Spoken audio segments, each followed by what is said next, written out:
Alright, it's time!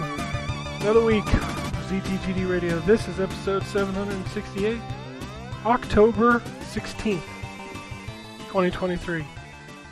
And this is the embargoed episode. So, unlike somebody who recorded their YouTube video and accidentally published it this week, you will not be able to hear this until 10 a.m. Monday morning. But on the show this week, we got the Wombat. Yes, right. We got Turs. What up? And we got Peter Parker and Miles Morales. They're also here. They are also here. Just hanging out. What? Who posted their video? Somebody posted a video? Yeah, somebody put their video No on... free clout. Yeah, somebody put their video... I don't know who it was.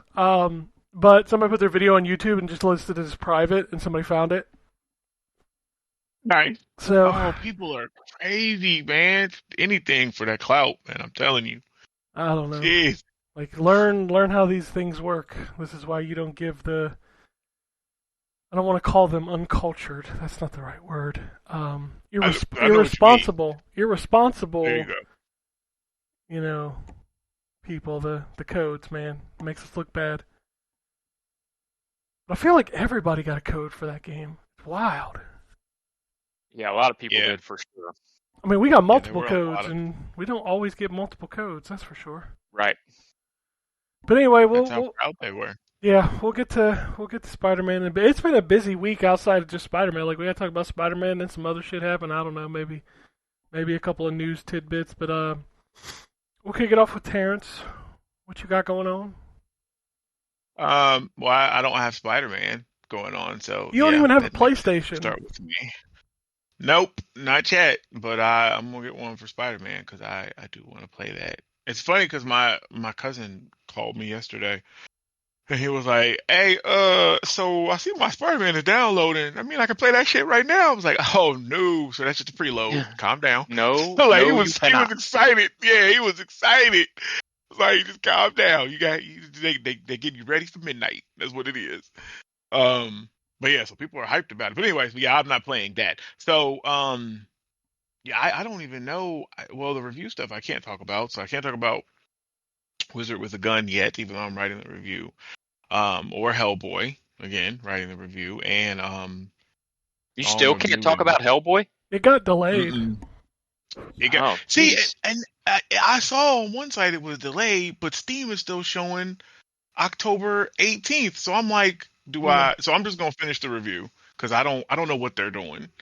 But I want to make sure that we have stuff. It's this week. It's this week. It was originally supposed to be early October, and then it got delayed to late October. Oh, I thought you've had that for a while, haven't you, Terrence? Yes. Yeah, I have. Because I guess they pushed it back, and then they rolled out like the day one patch is what they called it. But I'll talk about it next week. But yeah, I want to get the review done for that and Wizard with a Gun today. I played some more Wild Card Football and then just kind of was like uninstalled it because it's meh. But I don't think I'm a sports dude anymore. Like when I was younger, like some Madden, NBA Live, later 2Ks, on both fronts, honestly. Like I was all about them games. I mean, I even played football, but then like now I'm just like meh. If I catch it, or watch it, it's fine. But like even playing it, I'm just like kind of going through the motion. So it's whatever. I installed Exoprimal just because I was curious to see if it still had an audience, and I am surprised, but it does. Like I was in a match lickety split. Like I guess it's still quite a few people playing it, but I'm assuming Game Pass is probably really helping that too. Oh yeah. Yeah, and then same with Warhammer Dark Tide because I've been playing that, which it sucks because you can't. It has cross play but not cross progression, so I had to start over with the Xbox version because the progress didn't transfer from Steam. But that game is still good. The revamp that they made on the classes is so much better because it was very confusing. And not even just confusing, it wasn't really rewarding like your skill tree and stuff that they had before. But now when you level up and get skill points and you actually drop them, into stuff and build your character, you feel the impact of using those different skill points, that buff in toughness or, critical hit chance, depending on classes or whatever. Like you feel that stuff, which is nice. I've played this a lot. I played the Modern Warfare 3 beta with my kids. That I'm surprised to say is pretty solid. I don't really have a lot of complaints about the multiplayer like I normally do from that. The biggest thing they did for me is the footsteps when you're running, because for some reason, man, you just sound like a herd of elephants when it's just you walking down the hallway and you just get, you're like, damn, it's just me. Like you looking around, think you're getting shot, but you're the only one moving. So now it's normal. I guess what footsteps actually sound like instead of the exaggerated ones that they had in there for so long. So, yeah, so that's not bad. Goodness. What else did I play?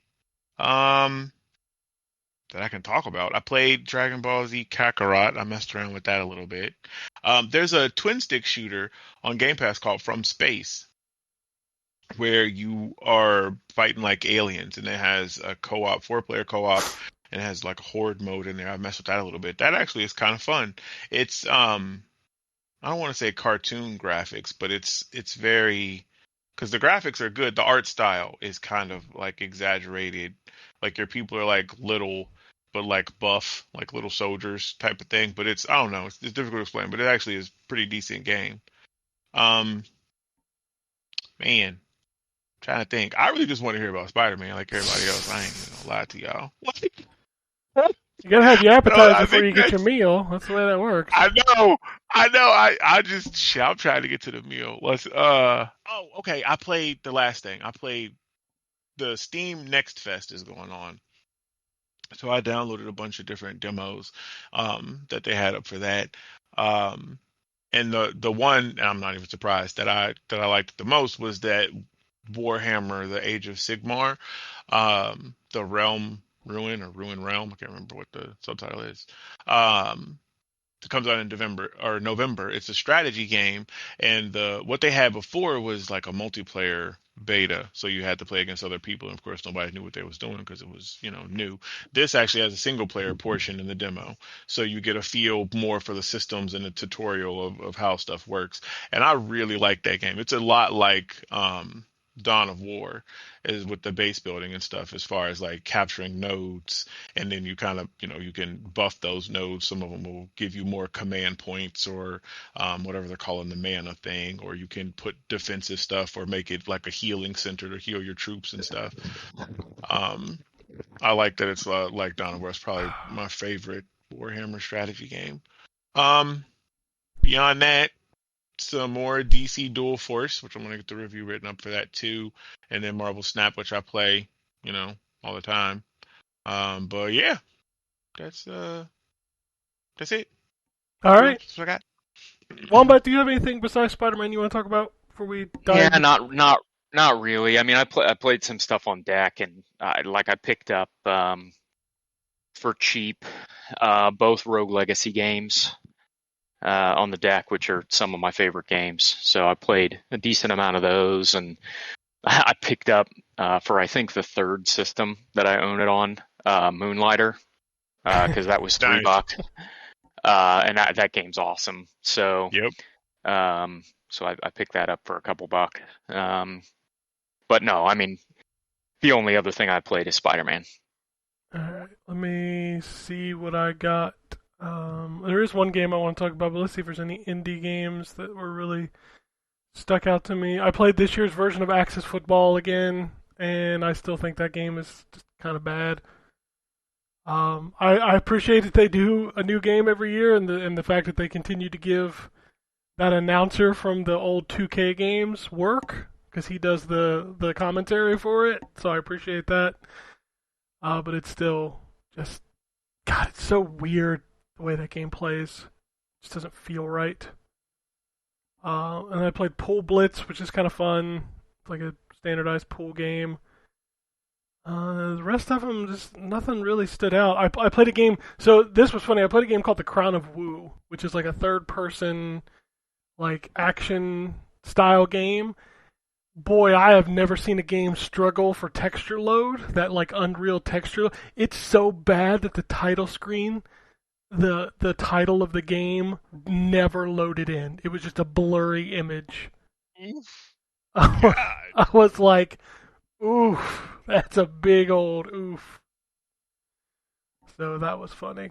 But the one game I do want to talk about that I got this week to check out was Trepang 2. I'm going to tell you. The one that looks like Fear. Dude, if you like Fear, you need to play this game. Oh my god. It is... Woo! From the minute you start it, and like the first time you pick up a gun and you go into slow-mo and you just blast that dude's face off, holy shit. Nice. But it's very fast. There's no aim down sights. So like this is just like one of those straight up old school style shooters where you're just running and gunning. You can carry 2 weapons at a time, and then you've got your slow-mo stuff on cooldown. The first level is you in a prison escaping. Apparently you're some kind of badass because like the people are terrified of you. And the whole goal of the first level is for you to escape your shackles, run through the base, pretty much kill everybody in the base, and then get on a helicopter and go to like your old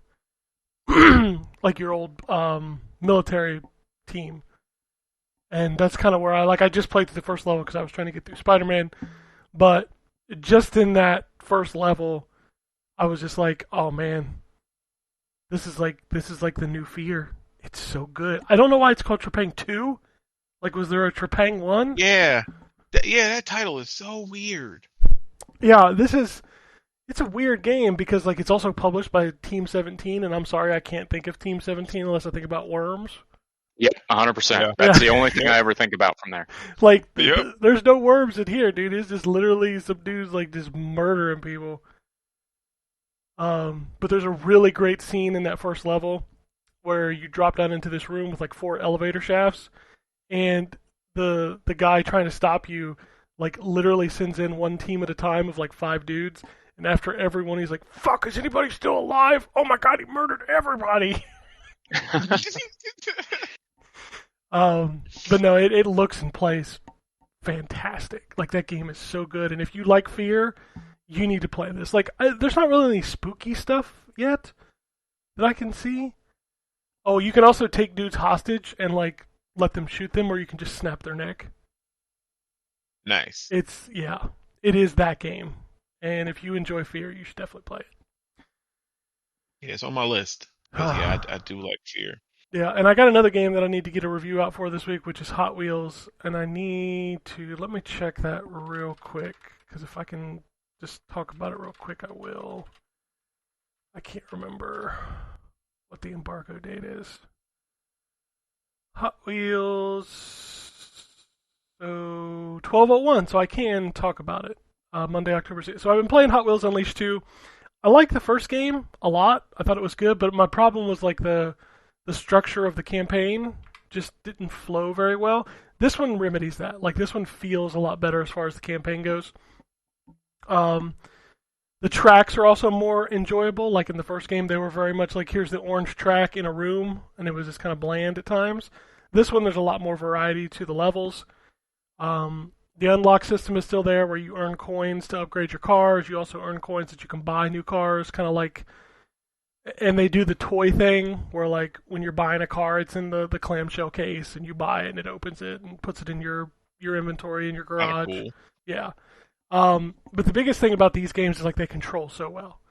Like, it really is that push-pull of, like, you drift around a corner, you build up boost, and the idea, like, the mechanic is that you should be able to have boost the entire lap if you drift and what they call it, slipstream behind the cars and stuff like that to earn your boost.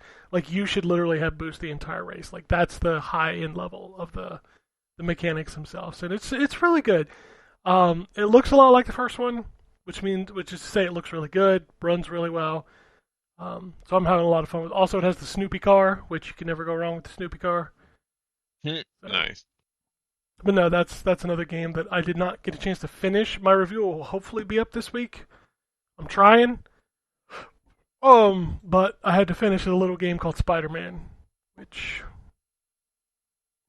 we can talk about that now. Hooray. It's out on Friday. It's out on Friday. That game is really good. Oh, God, it's so fucking good. Yeah, I am so excited to be able to talk about it now. Yeah. So it is now my game of the year. Wow. I'm not there. I'm not so- there, but it is really good. It is really good. So I have 100% the game at this point. I am one very easy trophy from platinuming the game. It's a very easy game to platinum, by the way. So if you're the type of person that's interested in that kind of stuff, it's an easy one to get the platinum on. You'll get probably 90% of the way there just by playing the game.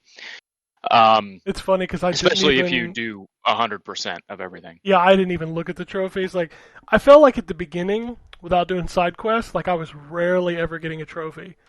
And then towards like those later missions, they just popped like constantly. Yeah, and there's only a couple that are like combat related, and none of them are oppressive. Like they're, again, if you do all the side content and then probably some crimes around that, you'll definitely get the platinum. And some of them are just like Easter eggs to find in the world, which there's a bunch of those. If you're the kind of person that likes Easter eggs, there's a ton of those here. Yeah, so I don't know, Ken, if you want to start talking about it first since you're writing the review. Yeah, so I wrote my review. But obviously, I got plenty to say too. So. No, absolutely. So I wrote my review last night, and I was just kind of going through the different things. Like, the main thing to talk about, and this is why I didn't think I would actually be like super excited about this game, is that at its core, it's still Spider-Man. Like, correct. It is still the open world. There's two new areas. Was it Brooklyn and Queens, or the two new areas? Yep. So it feels fairly similar to the first two games as far as like the structure. Like there's the missions, there's the side stuff, there's the crimes, all of that stuff is there. The thing that really drove me out and was like, okay, this is like a 10 times better game is this fucking story. Oh yeah. This might be the best superhero video game story I have ever played. Like it is fantastic. It's probably it's hard for me to say this, but and I'm fresh coming off of it. So if you ask me again in a couple of years, I might change my mind. It might be the best Spider-Man story that they've ever told, not in the comics. So excluding the comics, it might be my favorite Spider-Man story that has ever been done. Yeah. We're also excluding Spider-Verse. So it's better than Spider-Verse's story? I think it's better than Spider-Verse. I think it's better than Spider-Verse's story, as much as I love Spider-Verse. Yeah, this story is so good because I said this in my review, they take the time to give you, like that whole bike mission, and not spoiling anything, that bike mission does so much for this game. It does, yeah. They do. So I've said it before, and it's why I'm so glad that they're making the Wolverine game. Nobody that's made Marvel games has ever shown the care for the characters that Insomniac does. They clearly give a shit about these characters, and as Ken said, they take the time to, because anybody that's ever read a Spider-Man comic knows at its core, Spider-Man is a human story. Peter Parker, more than just about any other of the Marvel superheroes, is a regular kid, right? Yeah, he's super smart and he's a scientist and he got bit by a radioactive spider, but he's just a regular guy. And Miles is the same way, right? And they've got shit that they're dealing with in addition to being Spider-Man. And Insomniac does such a great job of weaving in Peter Parker and Miles Morales into the Spider-Man story, right? It's not just a Spider-Man game. It's a Peter Parker and Miles Morales game. There's so many it builds moments. to an incredible climax. The whole sequence, and I'm dancing around this as hard as I can, of seeing like Peter struggle when he gets a certain suit. Yeah, It's just that whole, because you do that for a while. yeah. And it is just so well done, and you see it in the performance of him ramping from, oh man, this is great, to, oh man, like it's just, oh, that whole Yeah, sequence so is incredible. I'm so glad that you called that out because I want to make a point to say that the voice acting in this game is tremendous. Yeah, Um, incredible. it's they do an exceptional job of Yuri Lowenthal, for example, who plays Peter, is exceptional in this game at conveying exactly what's happening through his voice acting. Um, he does an excellent job. And then I can't remember the voice actor's name who does Miles, but he also is exceptional as well. So yeah, I mean, from a story standpoint, like I said, it's really good, and that's just talking about the main story. There's plenty of stuff around that's interesting as well. You know, I'll say Najee Cheater is the that's it. That's Miles right. Morales. Yeah, go ahead. Sorry. Yeah. So there are. Well, Ken, why don't you talk a little bit more, and then I'll go into the side stuff since I know you didn't do much of the side stuff. I didn't do much of the side stuff, but I want to call out one, and I called this out in my review. There's a mission that I ran into on my way to the final mission. It was an icon I hadn't seen before. And it's about 5 minutes long, and it involves pigeons. Have you done that? Oh, yeah. Yep. That was one of the most powerful side missions I've ever been on, and it was 5 fucking minutes. Yeah, and that's actually a carryover from the first game. Yeah. I don't know if you remember. I do remember that, but like just the way it was presented, and like I said in my review, I knew what was going to happen. Yep. I knew how it was going to play out, and I still couldn't help myself from being like, God damn, that's heartbreaking. Yeah. It's wild. There's several small side. So let me just sort of level set on side missions for a second. As Ken said, it's very much a sequel to Spider-Man and Miles Morales. So the side missions are very similar in structure, in that you've got your side missions that are based around the traversal. You've got your side missions that are go here and beat up these guys. You've got your side missions that are go here and infiltrate this base. You've got longer sort of story. They call them side stories that are sort of more longer and more fleshed out. Multiple mission kind of things. Right. Yep. And then, you've got your puzzle side missions. You've got collectibles here, and they vary in terms of what they sort of end with. There's a couple of them that end with just sort of a little extra lore or an extra beat for a specific character. The collectibles in this game, I won't spoil that. They end with a really cool Easter egg. There are, some of them that just unlock costumes and stuff like that. There are some of them that give you a little extra background on Kraven.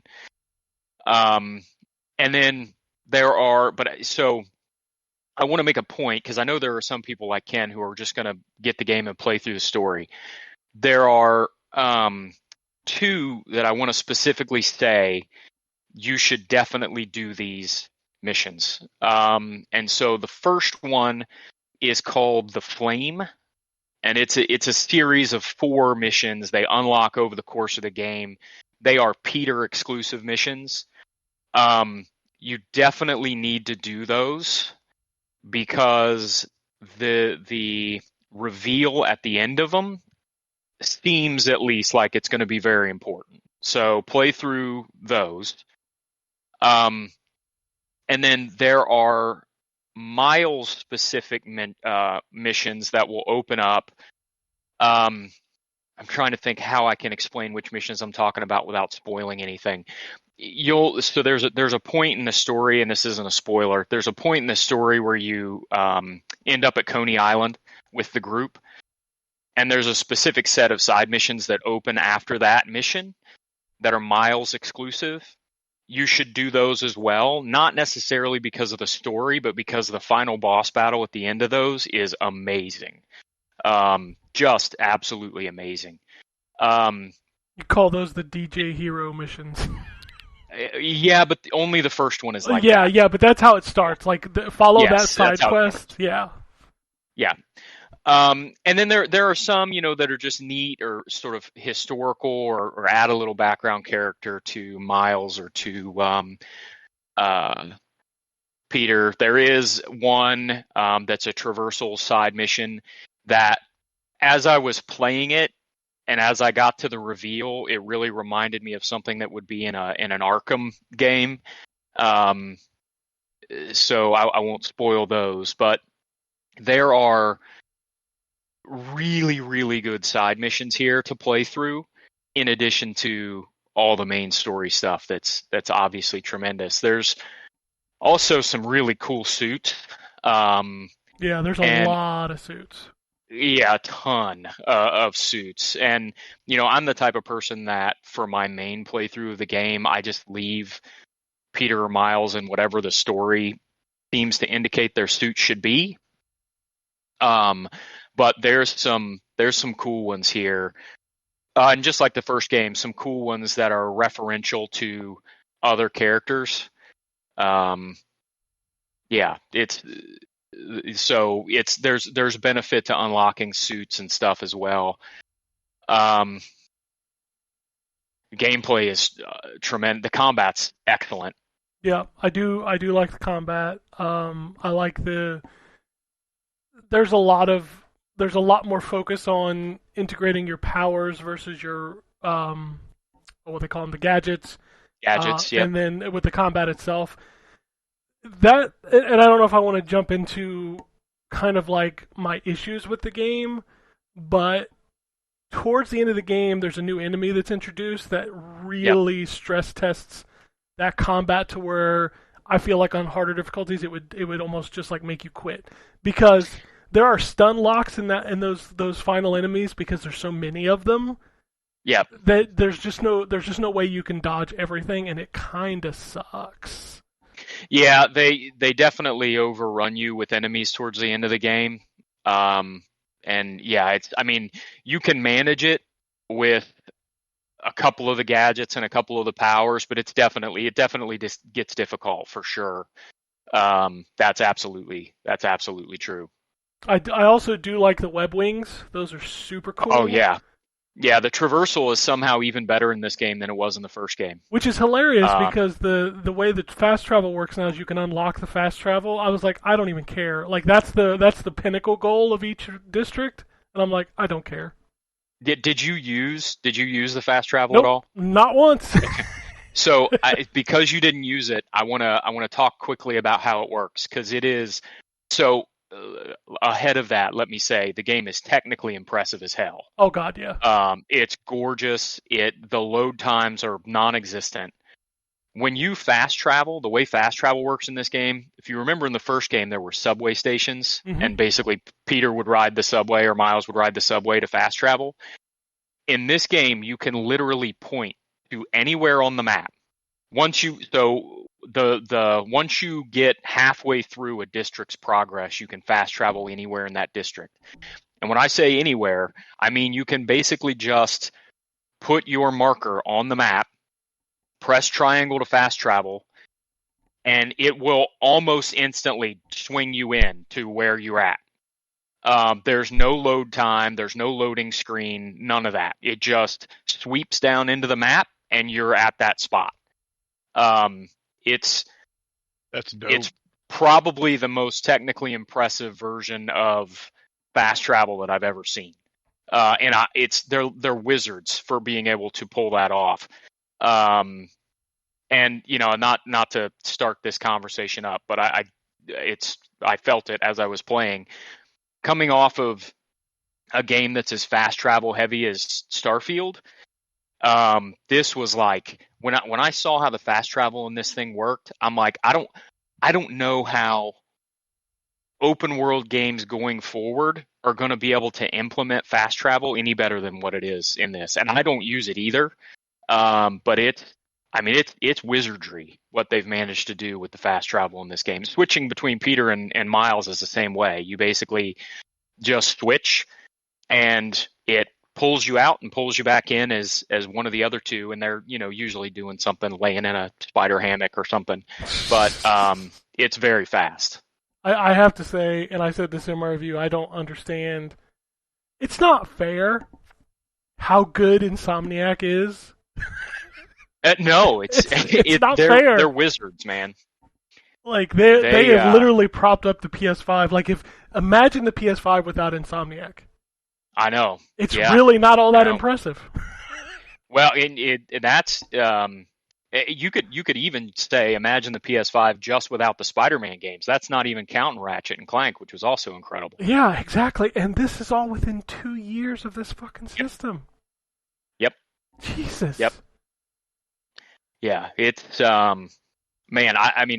I could talk about this game for another 2 hours. I won't. But the only thing I'll say is that if you even kind of liked the first game, you have to play this game. Yes, it's very good.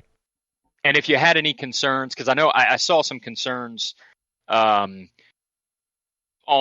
before the game came out. Well, it's still not out, but about the balance between the two characters and whether or not, because it's a numbered sequel, if Miles is going to kind of take a backseat to Peter. He absolutely does not. It's a very balanced game between the two of them. So if you like Miles better than Peter or vice versa, you're going to get about the same amount through the story between the two of them. Mm-hmm. You're going to get about the same amount of dedicated side missions. And then when you're just free roaming, you can free roam as either. And there's no, the thing I was concerned about coming in was whether or not there was going to be a power imbalance between the two. And there's not. They have a nice balance of powers. Some side missions, I think Miles works better for. Some of them Peter works better for. They do a good job of balancing between the two characters. All right. Are there stealth missions?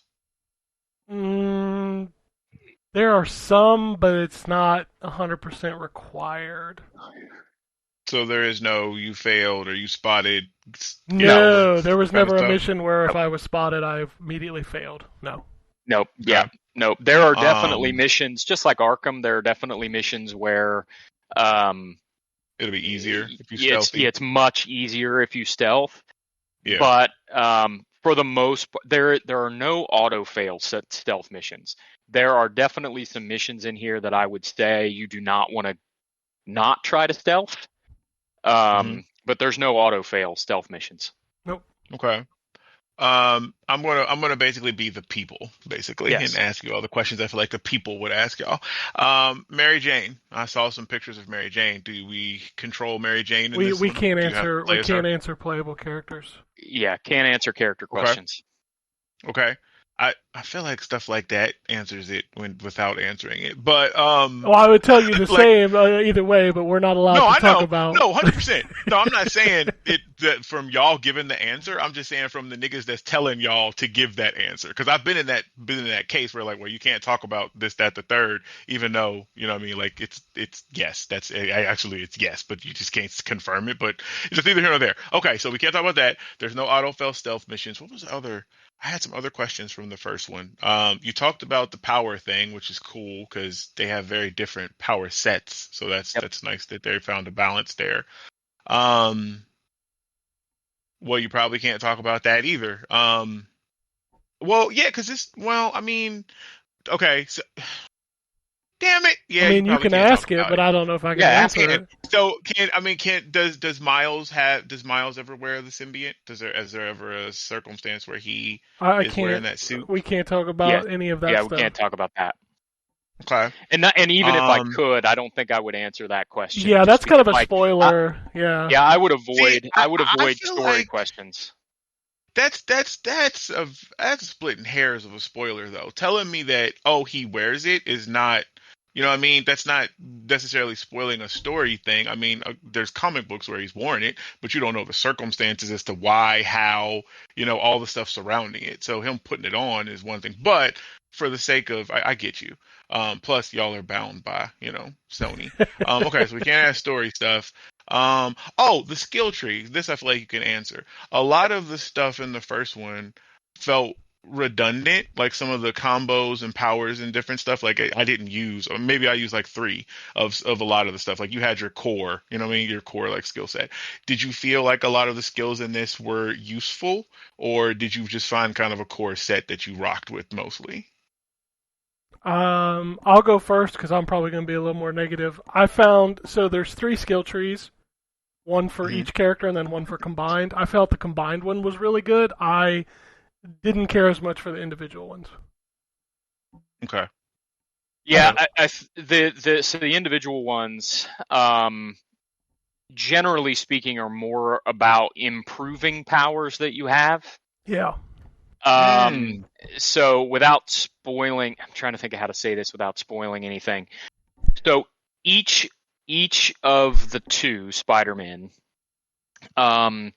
have 2 options for powers, is the way I'll say it, that you can change between in there's an abilities menu, and you can set which abilities you want on buttons in that menu.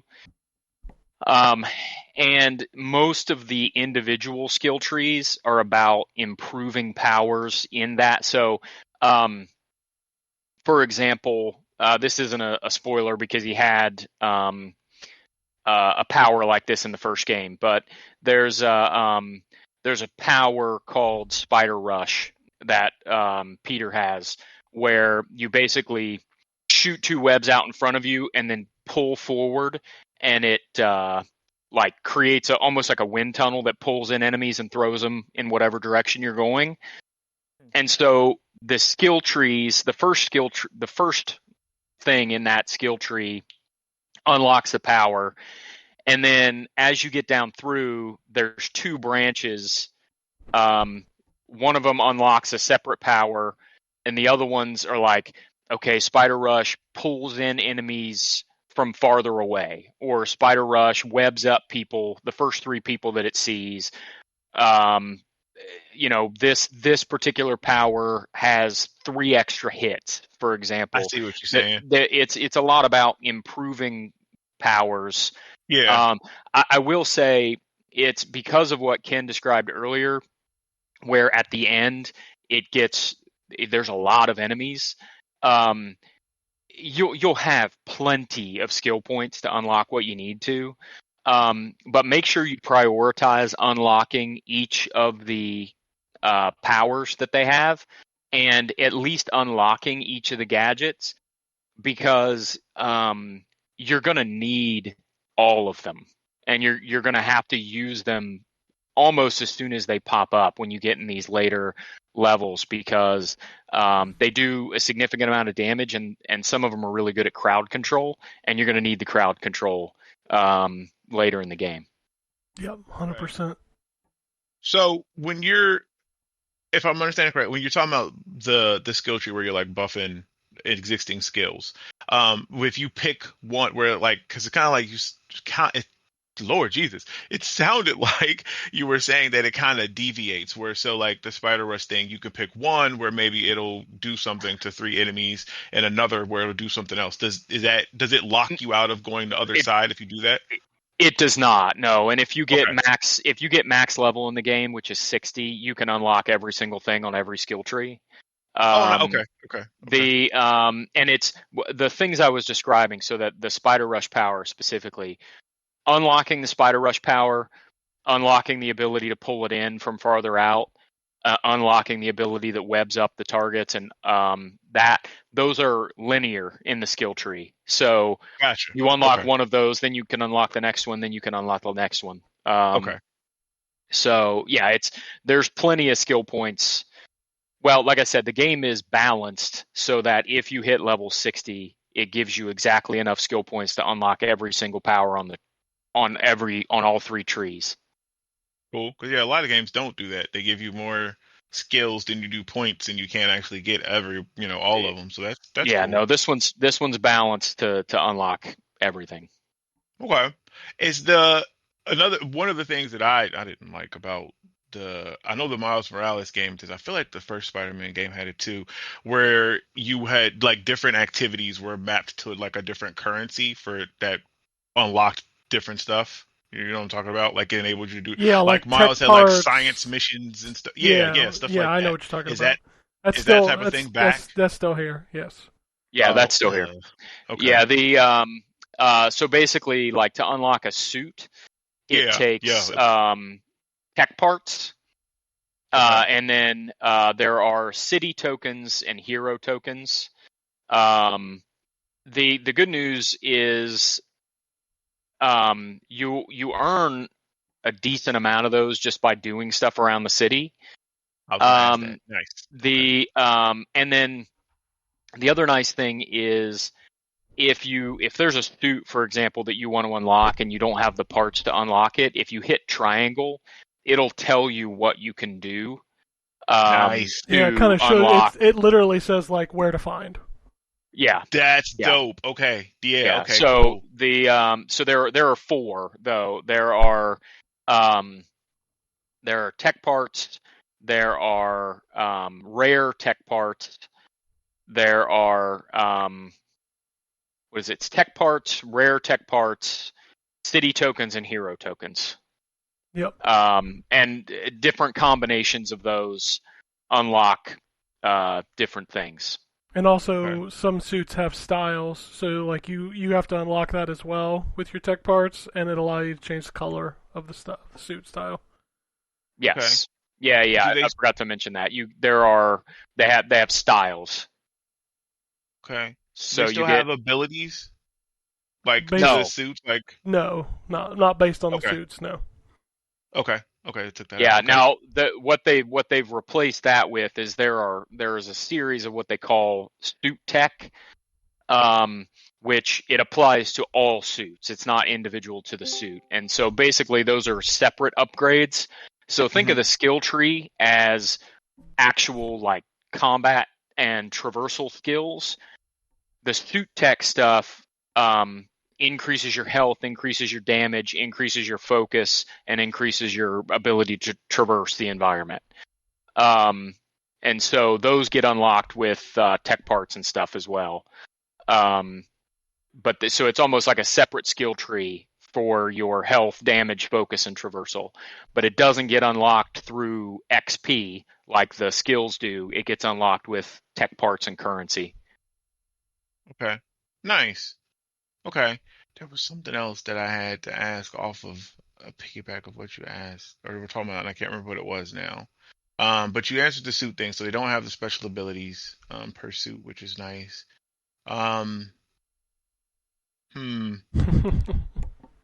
I can't think of anything. Oh, the side stuff. So, because you both have finished it and you can free roam now, I don't know how much time you've put into the free roaming stuff, but how how is the repetitiveness of some of the crimes? Like I made mention of back in the day in Spider-Man 2 on PlayStation, it was that fucking kid with his red balloon. It was always like my balloon. You had to change, but you couldn't web it because you would pop it. You had to like jump into it to grab it for him. So like how is there a good variety of stuff like crimes and stuff for you to take down after you free roam once you finish the story? I, I feel like a lot of them are repetitive. Like there's different ones now, but you'll do a lot of them over and over. Yes, Over and over. Okay. specifically the randomly generated crimes are like the same four or five over and over in just Yeah. different parts of the city. But Okay. the actual side, the real sort of meat of the side missions, Hmm. they're all, um, there are different kinds.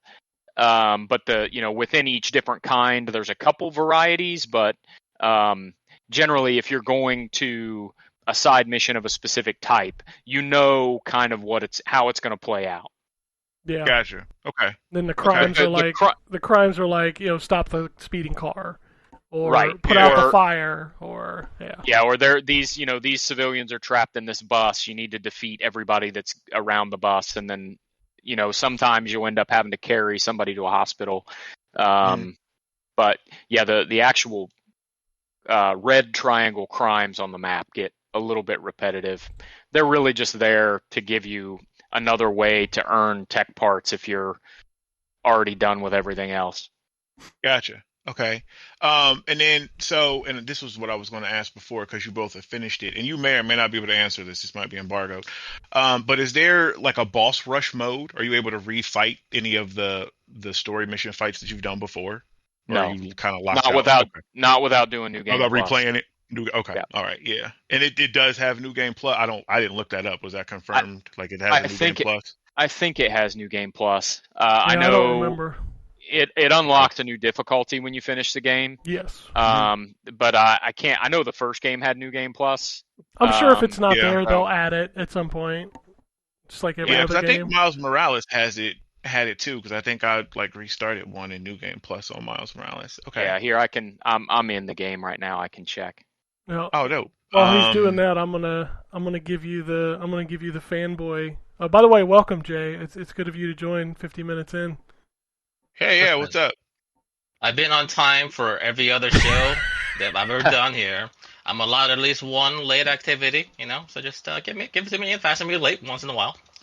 Welcome to America. It don't work. That don't matter. You could be on time 100% of the time. That one time is one time that everybody gonna give you shit. That's how it works. So, Terrence, it does not have New Game Plus. It unlocks It unlocks an additional difficulty when you finish the game, but it does not have New Game Plus. They will totally add that for sure. Yeah, for sure. Yeah, because the other ones had it. All right, but now I'm going to give you the thing that people are going to hang on, which is the things I don't like about this game. And we've already talked about one. I don't like the mobs at the end of the game. That seems like it would be really frustrating on higher difficulties, and it's just some of it I felt like I dodged perfectly, and it still caught me in a stun lock trap, and I did not enjoy that. When you say mobs, you just mean the amount of enemies? Lots of enemies. Gotcha. Unbelievable amount of enemies towards the end of that game. Jesus. Okay. Another gripe that I have, and Wombat, you may not experience this as much as I did. I don't know. This really bothered me. Some of the boss fights go on too long. Yeah. You're correct. Some of them do go on a little too long. The one thing I like is that under their health bar, there's a little circle that'll tell you how many sort of times you have to deplete their health bar to finish the fight. So, if, for example, the boss has 3 dots under their health bar, that means there's going to be 3 phases to the fight. And if they have 1, that means there's 1 phase to the fight, and so on and so forth. But most of the bosses in this game are 3-phase bosses. Except for that one that runs 4, I think it's 5. Yes, yeah. And the problem that I had with this fight is that it never changes its pattern. Oh, I was going to ask. It is literally the same pattern over and over and over, and I was like, I felt like the game glitched. I was like, is the game broken? Am I just doing the same fight over? And I was like, what the hell? That's how I felt in Starfield, where you get your powers going, flying through that thing. Yeah. I was like, I've done this 27 times. Is it glitched? What the fuck? Another thing that drives me crazy, and the other games had this. I don't understand why it exists. So when you finish a story mission, sometimes it'd be like, I should go float around the city for a minute till the next mission pops up. Yeah. That shit is on a timer. That shit is not on a go do a mission. Because if you start swinging to a mission that's really far away, the story mission will trigger before you get there. And I'm like, why didn't you just fucking trigger it? Oh, wow. The dude called, he's like, I need you to come do this. And he's like, well, he'll call back in a minute and I'll go do the mission. And then I'll start swinging to the side mission and he'll be like, hello? I'm like, motherfucker, why didn't you just do it? Maybe that's a glitch. Is there a day 1 patch for this? Yeah, it's already in. I don't know. It's already in. Yeah, okay. It's the way the game is built. It was like that in the first game. Yeah, the first 2 games had it. Well. Yeah, the first 2 games had it, and it drove me crazy in those. But they kept it here, and I'm like, why? Why do you make me wait? Can you pass time? manually, like you can do in like Cyberpunk? No, for it's example? not that long of a it's not that long It's of a not. delay. It's like 2 minutes, which is even furthers my question Oh. of like why? Oh, okay. Why? Yeah. Like I don't understand Yeah, why. Yeah, I'm not sure why they do that. There's a couple times through the story where it sort of makes sense for them to do that because a character will say, for example, I'm heading to blah blah blah. I'll call you when I get there, and then Peter or Miles will say, well, while I'm waiting, I better check on the city, and then the person will call you back and say, hey, I'm there. Yeah. But yeah, there are some times where after a story mission, I think it's there to try to encourage you to do the side stuff in addition, like in between story missions, and not just do the story missions one after another. But I agree with you; they should just unlock it from the beginning for folks that want to run through the story. Yeah, and then like I said, I'm really nitpicking some stuff because the game's so good. But the last thing I have is like, there's too much shit assigned to the touchpad. Where sometimes when I would try to swipe to get to my app, I would swipe and open the camera for the photo mode. Oh yeah, and I'm like, and yeah, some of the puzzles in the first game, I initially started skipping them about halfway through, and I think the plant puzzles in this game are even more boring, and you can't skip them. I don't like those. Yeah, there are some you can't skip. The ones in the side missions, obviously, you don't have to do. But yeah, I just don't like them. I don't like those. I don't want to spoil anything. The destroying the nodes thing. Yeah. Like, I don't find that fun at all. I'm like, what is this? Nah. Yeah, they're very similar to the science puzzles in the first game. Yeah. I didn't like them then, don't like them now. So, but that, like I said, I'm literally nitpicking because everything else is so good. Yeah, it's an exceptional game. Like I said, it's now my game of the year. So, and it says something that I've 100%ed the game, and I'm still just kind of swinging around. Yeah, I can't get over it. I think it speaks to, like, I know Ryan is like, from my understanding of like his play style, is like he likes to like play a little bit here and there, but the idea that he already completed the game and 100%ed it, despite not having it for that long, is actually speaks very, very highly of the quality of the game. So I'm very excited.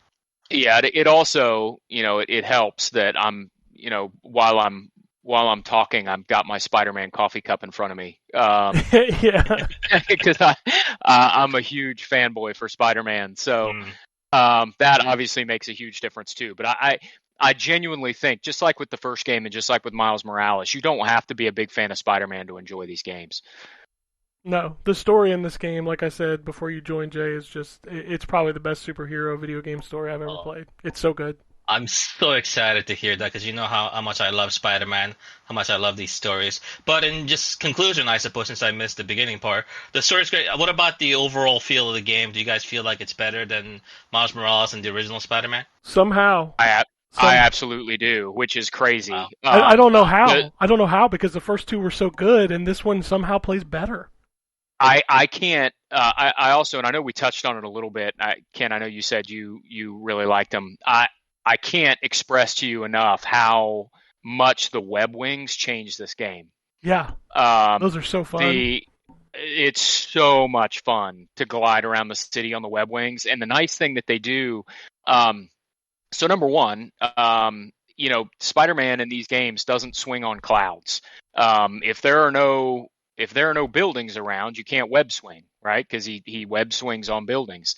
Or trees, right? But so the web wings give you an option to cover. You can go across the river now in this game, and so the web wings give you a way to get places that you might not be able to get to with.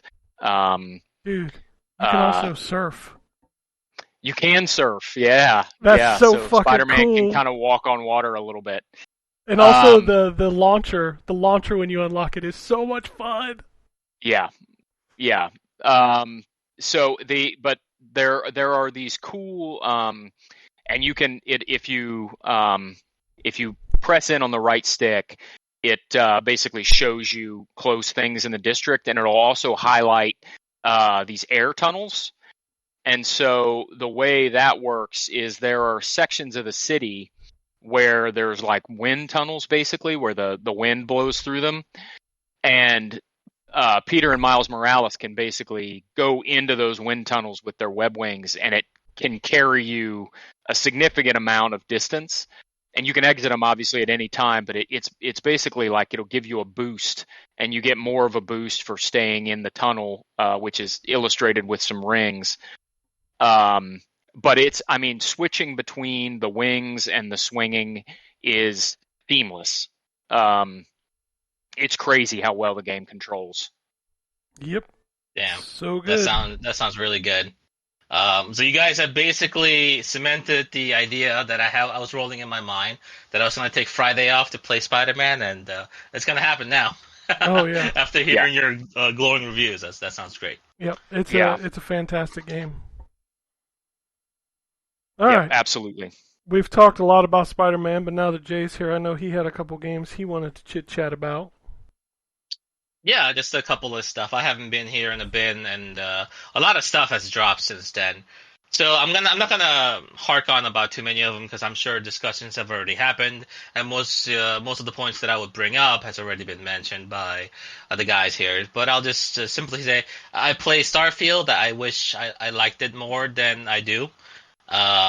It's kind of disappointing. It has a lot of potential, but I'm not sure if that game is fixable in the way that it's fundamentally created, in terms of the pacing of the fast travel, the load times, and all the back and forth that they have you do to actually enjoy the good parts of that game. So, and then I kind of put that game aside because I was kind of done with it. And then I played two Souls-likes back-to-back, Lies of P and Lords of the Fallen, the second, which I play for review. So Lies of P kind of came out of nowhere. These are the people that does DJ Max game. They're not known for action-adventure games, much less a Souls-like. So when I played this game, I went in with very little expectations, outside of the game looking good from the previous trailers, and I was thoroughly impressed by just the level of polish, the amount of content, and the general themes and ideas. Uh-oh. I think we lost him. Yep, I think he disappeared. Oh, there he is. Where did I leave off? You were talking about Liza P. Uh-huh. What was he talking about? Sorry, I was pulling up the list. It was glitching out when you were talking. So sorry. It was not too far after you started talking about Liza P. Okay, so obviously it comes from a company that is not known for action-adventure or Souls-like games. They did DJ Max, which I'm a huge fan of as well. But to see them come out with this first effort and be this good was very surprising and very impressive. And Lords of the Fallen, kind of being a pseudo remake or pseudo remake / pseudo sequel in the game. I'm not going to spoil anything within the story, despite it not really hitting as well as I would like. But that game has a lot of technical issues and a lot of level design issues that really hampered the enjoyment of it. But overall, I still had my fun with it. The idea of shifting between two different realms of the Umbral and the Axios, I believe it's called, and you're able to just pull out a lantern to be able to see the land of the dead as you're walking through, to see the the environmental differences, to see if there are some additional paths you can go through. It kind of reminds me of that one game. What was that game that's like a horror game that came out where you have two different worlds you can explore at the same time? That's the Bloober game. You know what I'm right? talking about, right? The Bloober game. Yes. Yeah, I forgot the name of it. That was supposed to be like the big next-gen Series X game, and it was kind of not great. Yeah. I mean, I enjoyed that game too to some degree, fine. but it wasn't amazing. It wasn't the next coming of Silent Hill. Oh my God, what was that game called? You're gonna drive me crazy now because I don't remember what that game's called. I'm gonna look it up. Shoot. All right, look it up and tell me, because it's gonna drive me crazy too. But it kind of reminds me of that. But within that game, like the levels are kind of superimposed upon each other. The medium. And they kind of. Yes, thank you. A generic name for a generic game, I suppose. A generic, forgettable game. But regardless, the idea that they presented was actually pretty neat. And implementing that in a game where it's so focused on exploration, like a Souls-like, is actually a great idea. I had a good time with kind of shifting back and forth between the worlds and how dangerous the other world became. Because if you're within that other world for too long, like over like 3 or 4 minutes, then like a very difficult enemy starts chasing you. You can't even heal anymore, and there's these infinitely spawning enemies that keep trying to kill you. So the idea is that you don't want to be stuck there for too long. You kind of want to go in and get out as soon as you can, but you also get rewarded for being in there because you get more resources, like a multiplier attached to like the souls amount that you're getting or the vigor amount that you're getting. So there's good like risk and reward ideas and some cool like designs, and the visuals are fantastic. This is, I think, one of the first Unreal 5. Is that the engine Yes. that we're on right now? Yeah, it's Unreal 5, which from the couple examples we've had of that, it seems really buggy. It's going through its paces for sure. The shader compilations, the stutters, the general performance issues. But when it's working properly though, it is very, very impressive. Certainly the best looking Souls-like that I played in terms of the architecture and a lot of the art design. A lot of kudos to that. But it just kind of falls short in the polish. So I would say if you had to pick between two Souls-like to play, I would probably go with Lies of P in terms of the overall polish, and the game is also on Game Pass as well, which also helps. But those two games were very good. I also finished Cyberpunk Phantom Liberty. I think this is the conclusion of Cyberpunk's redemption story in a lot of ways, where they spent so much money and time and effort to bring it back. And I think CD Projekt Red has kind of fallen off in terms of being that company that could do no wrong because of how terrible the launch of Cyberpunk was. But I think there is some solace in the fact that they were able to take the time and the money required to fix it and bring it to kind of the level that they are proud to present to their consumers. And I think Phantom Liberty, the way it launched in a very good state. I had no issues, no like terrible like crashing bugs or performance issues to speak of like I did with the initial one. Obviously there's still like little open world bugs here and there, but overall the quality and the content was excellent. So good on them for bringing it all back. I'm excited to see what they're going to do next. Is it Ryan? You probably know this. Are they doing another Cyberpunk game first, or is The Witcher the next going to be the next game? I don't think they've got dates on either. Yeah, The Witcher was the only thing they announced. They haven't said anything about Cyberpunk. Well, they said that they were. Didn't they say that they were working on?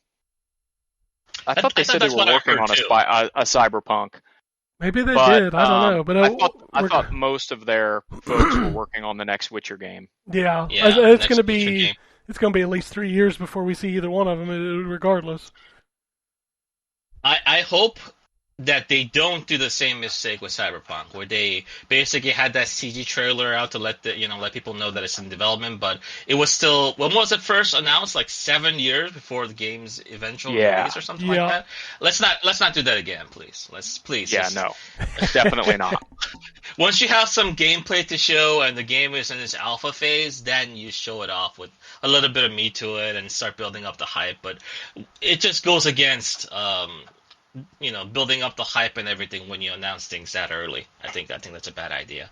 But whatever it is, I'm excited. I'm probably still not gonna pre-order whatever they're gonna put out, at least on day one. I learned that mistake with Cyberpunk, but I'm excited to see what they're gonna go with next. And since it's Spooktober, I do have a recommendation for a horror game that I've been playing called Stasis Bone Totem.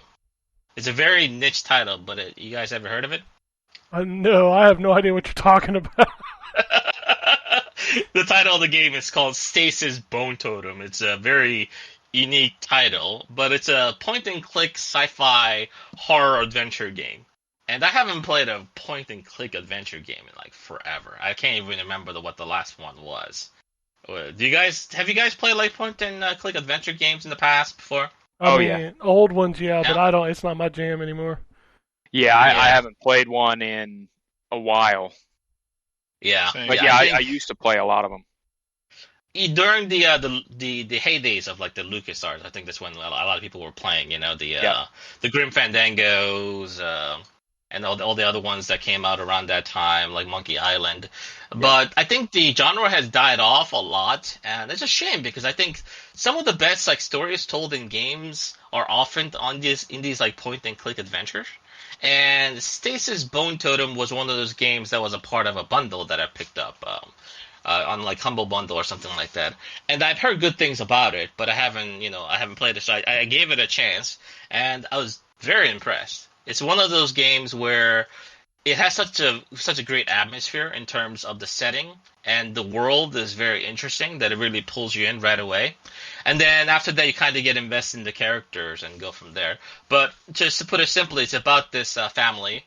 Something happened to their daughter, and they lost her, and they're kind of in debt after all the things that they tried to do to, keep her alive and stuff like that, but it wasn't good. But they're in serious debt. They're about to lose everything that they have and more, and they kind of go on this mission, or they're kind of going on this salvage to find something that will go ahead and get them some money so they can, stabilize themselves.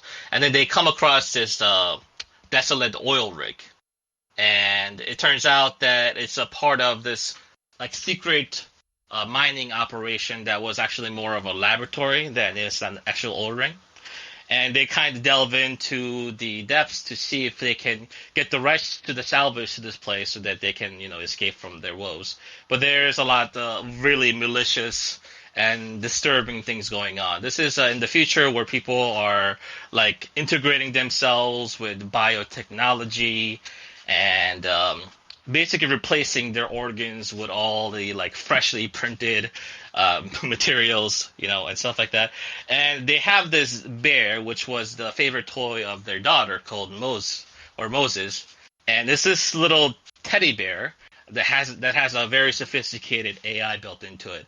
And it's almost sentient. It's depressed.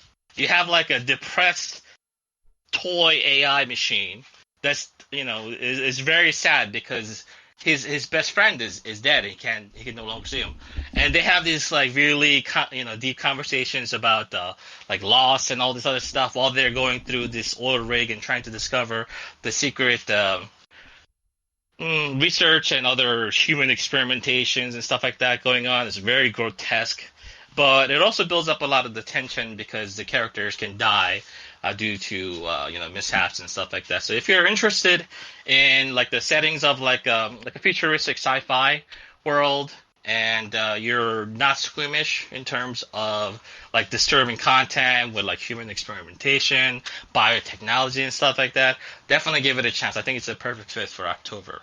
So yeah, but that's it for me. All right. Yeah. Oh, let's talk about what's coming out this week. There is a lot of games out. Start off with Series X, PlayStation 5. Some reason Cloudpunk is on here again. I guess that's the next gen version of that game. Probably like the PS5 and Xbox Series X version of the game or something. That seems to be what it is. Hot Wheels Unleashed 2 Turbocharged, which I talked about earlier. That game is out this week. Kingdom 80s. SpongeBob SquarePants, The Cosmic Shake, which is the next-gen version of that. Way of the Hunter, Hunting Season 1. Overpass 2.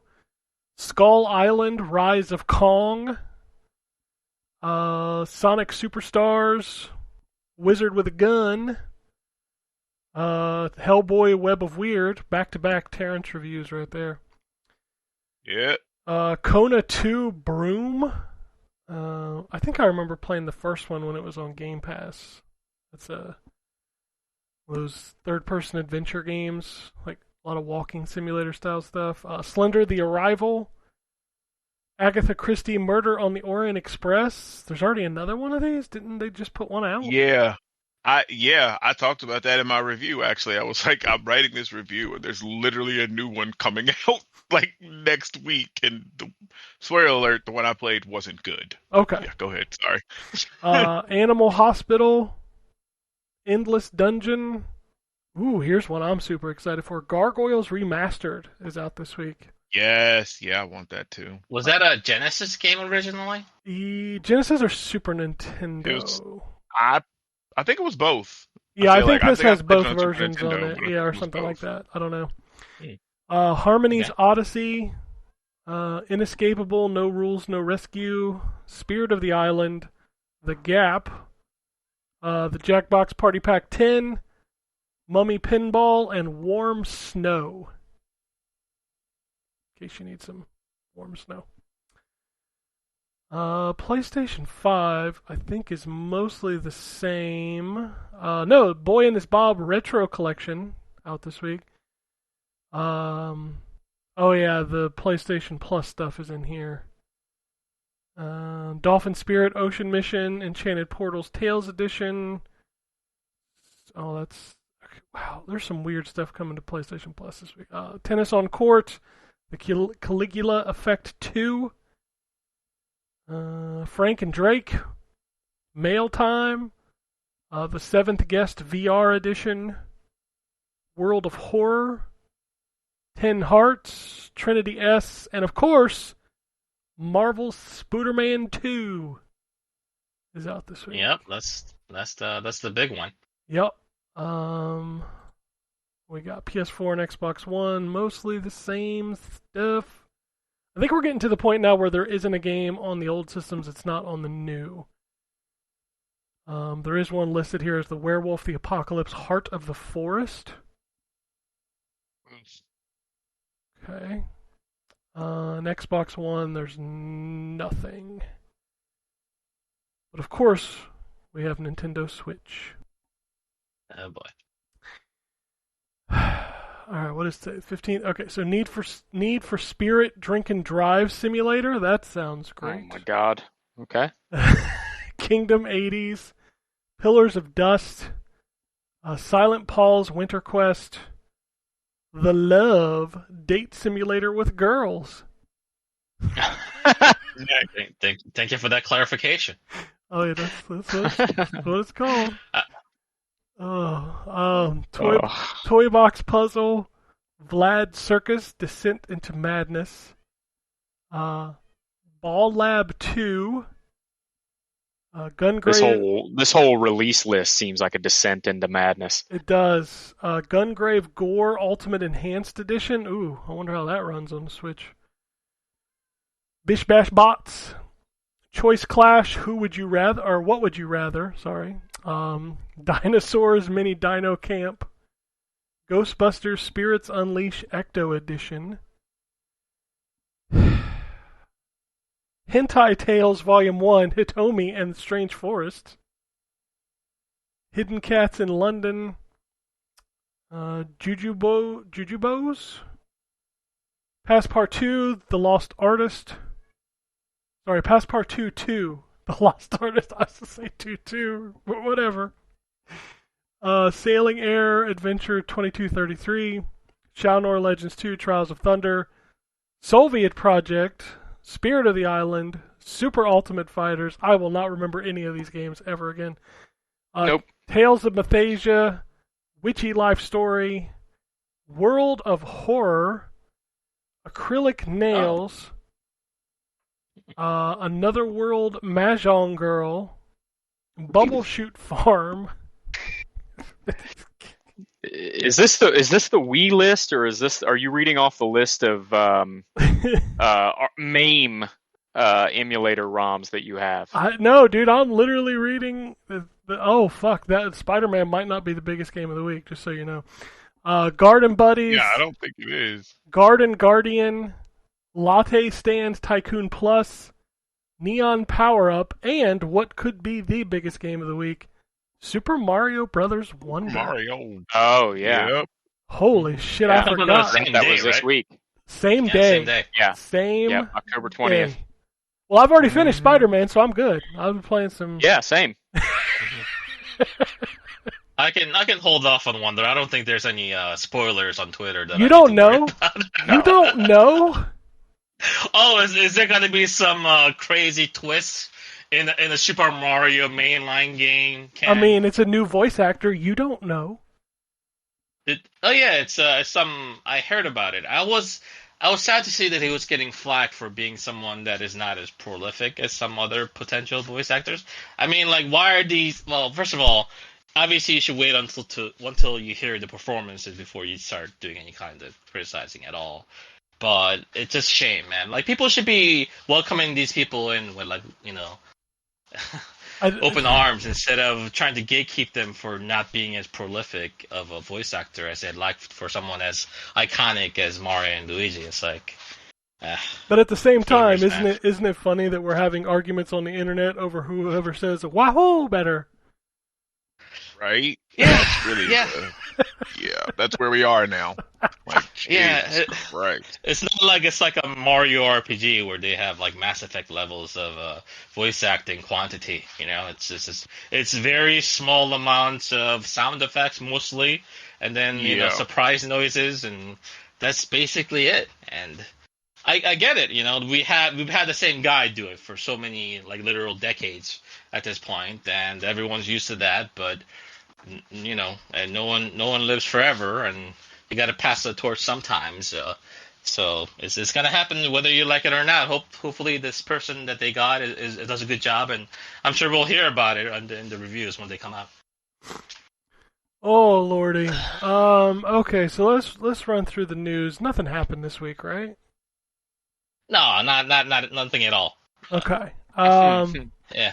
We'll kick it off with Jesus Christ, it's finally over. Activision Blizzard now is owned by Microsoft. That's what you think. Yeah.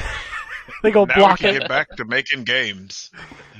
Holy shit. 20 months is how long it took. 20 months we've had to deal with this shit. Yeah. Wild. It is over. They've said that Bobby Kotick will be gone at the end of the year, so that was a good piece of news came out of that. Yeah, that's good to hear. That is, yeah. The Activision games. What's not good to hear is that he's going to be several $100 million richer. Well, I mean, he was always going to get that. We knew that. Yeah. Mm-hmm. Whatever. They've said that they will start bringing games into Game Pass over the coming months. They will inform us, which is crazy. Why didn't you just do a drop right then and get all excited? Instead, you put out a 2-minute trailer for an acquisition. Yep. Bro. And they use stuff in that trailer that I swear they're not going to go back to, because I saw Prototype in there. They used hella StarCraft, which if they just let StarCraft waste, I swear to God. But yeah, putting out a trailer for acquisition is wild. It's funny all the name drops that came out of this, like Pitfall and River Raid and Kaboom. Yeah. And, these are now Microsoft-owned IP. Sekiro is a Microsoft-owned IP. Yeah. Which is wild. I didn't realize that. Yep. I was like, oh, that's crazy.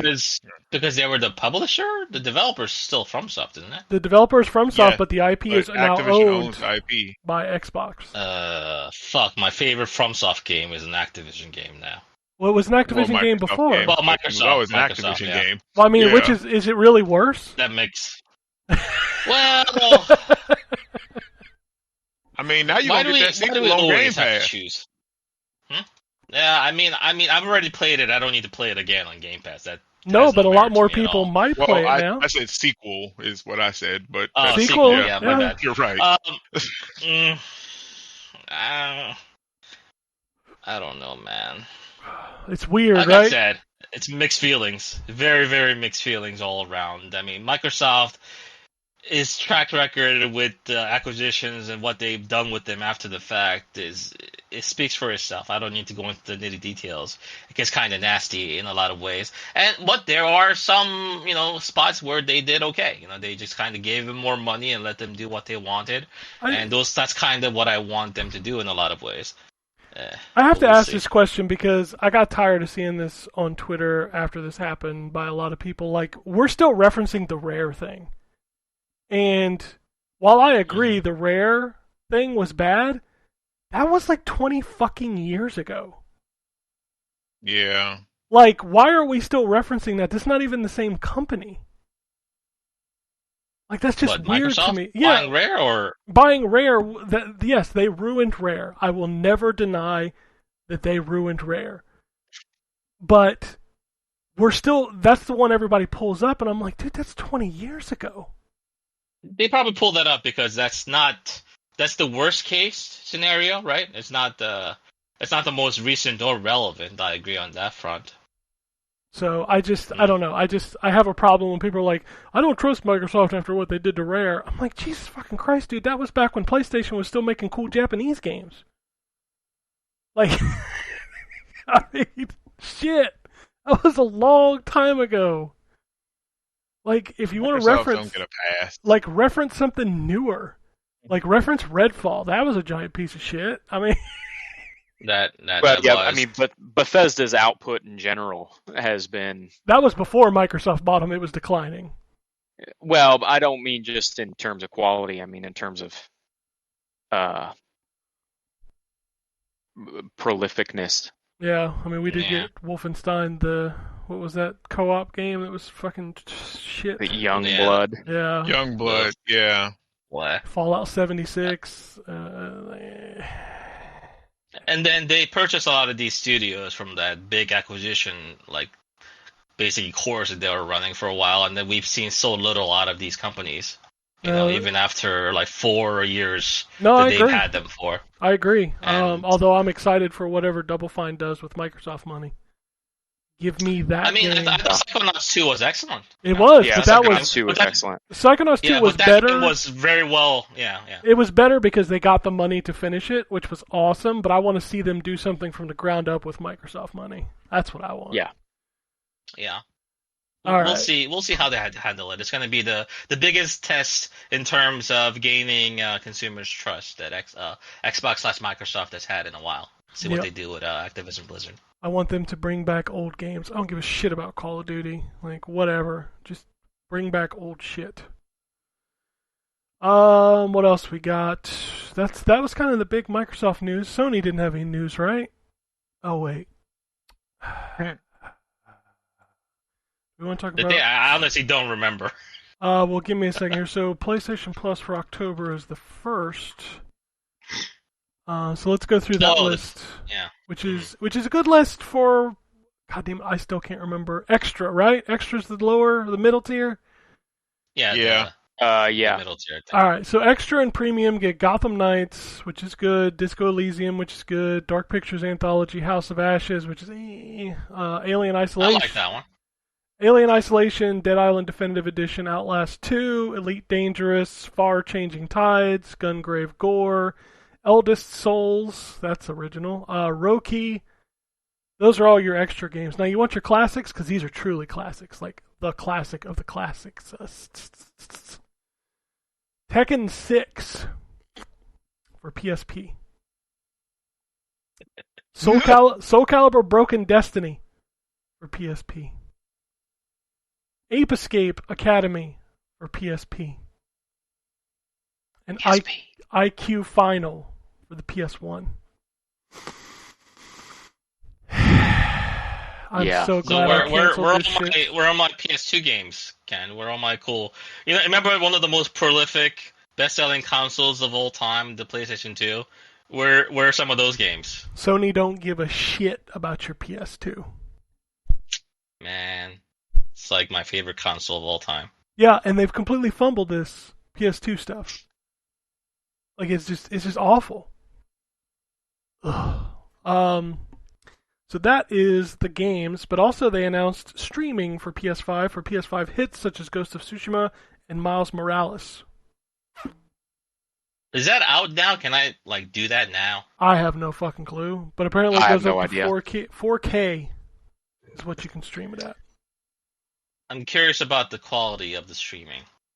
I mean, last time I checked PlayStation streaming, it was But that's been a long time ago, so I don't know if that's changed. That's the only way you can play PS3 games on the PS5. Yeah, I tried it once, but I'm on the Wi-Fi connection on my PS5, which is less than ideal. Yeah. So maybe if I had a hardwire, it would be significantly better. But I tried to play what was that? That new game about the first-person shooter. That guy makes dick jokes because his name is Wang. Oh, Shadow Warrior. Yes, Shadow Warrior 2. That was out on streaming, and I haven't played it before, so I'll check out the the quality of the network on that, and it was unplayable. Yep. I think maybe if you play something like a tactical RPG or like a visual novel or something, where like moment to moment gameplay and reflexes don't matter, those games might be fine. But when it comes to like a first person shooter that's supposed to be running at 60 FPS or above, just to kind of get a good feel of the gameplay, those just don't fit with cloud. No matter how good the cloud is, there's always going to be that delay. It just feels bad. Man, I am the anti-Ryan. Like, if my TV is not in game mode, my ass can't even play the fucking game. It's Whoa, hold on, Ryan, you play games without game mode on? No, no. No. I just don't. I'm not sensitive to frame rate like the rest of you guys are. Yeah. I don't. If you put a controller in my hand and sat me in front of a game and said, "Tell me if this is at 30 FPS or 60 FPS," I could not a chance. I could tell you, no way. That's always been wild to me. Like, that's just so wild to me. That blows my mind that you can't. Not a I don't believe you. That is crazy. Yep, absolutely could not tell you the difference. I played the entirety of Spider-Man, 30 hours of Spider-Man. Couldn't tell you if it was 60 or 30. Oh no my clue. God! You didn't check the menu. Oh. No clue. Oh. I mean, I play everything pretty much on quality mode Yeah. because the frames don't matter to me, and I'd rather it look better. Yeah, I can't do it. It hurts I'm playing Baldur's Gate. I'm playing Baldur's Gate 3 on my Steam Deck, locked at 24 FPS. Sir, who hurt you? What? Don't care. What? My God. Well, Baldur's Gate I can get. It's a tactical RPG game. You don't need to have twitch reflexes. Yep. But when you're doing like time parries and dodges and stuff like that on Spider-Man, I assure you that it would feel better on 60 FPS. Yeah, I don't even notice a difference. It hurts me as an individual. So wild. It burns my soul. Yeah, I mean, listen, I'm not saying that it's a superpower, but it is a superpower because I don't have to get all caught up in all this bullshit. What are you, mediocre man? I don't understand. Yes. Ryan, I'm playing games on my PC at 144 FPS. If it drops a couple of frames, I'll get upset. I'll look at the menus and start fiddling around so that I can lock it down to something slightly lower, something like 120, so that I won't even get those frames.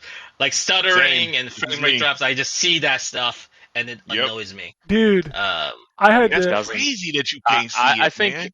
I think it's from years of playing Eurojank RPGs and years of playing. So this is probably really what it is.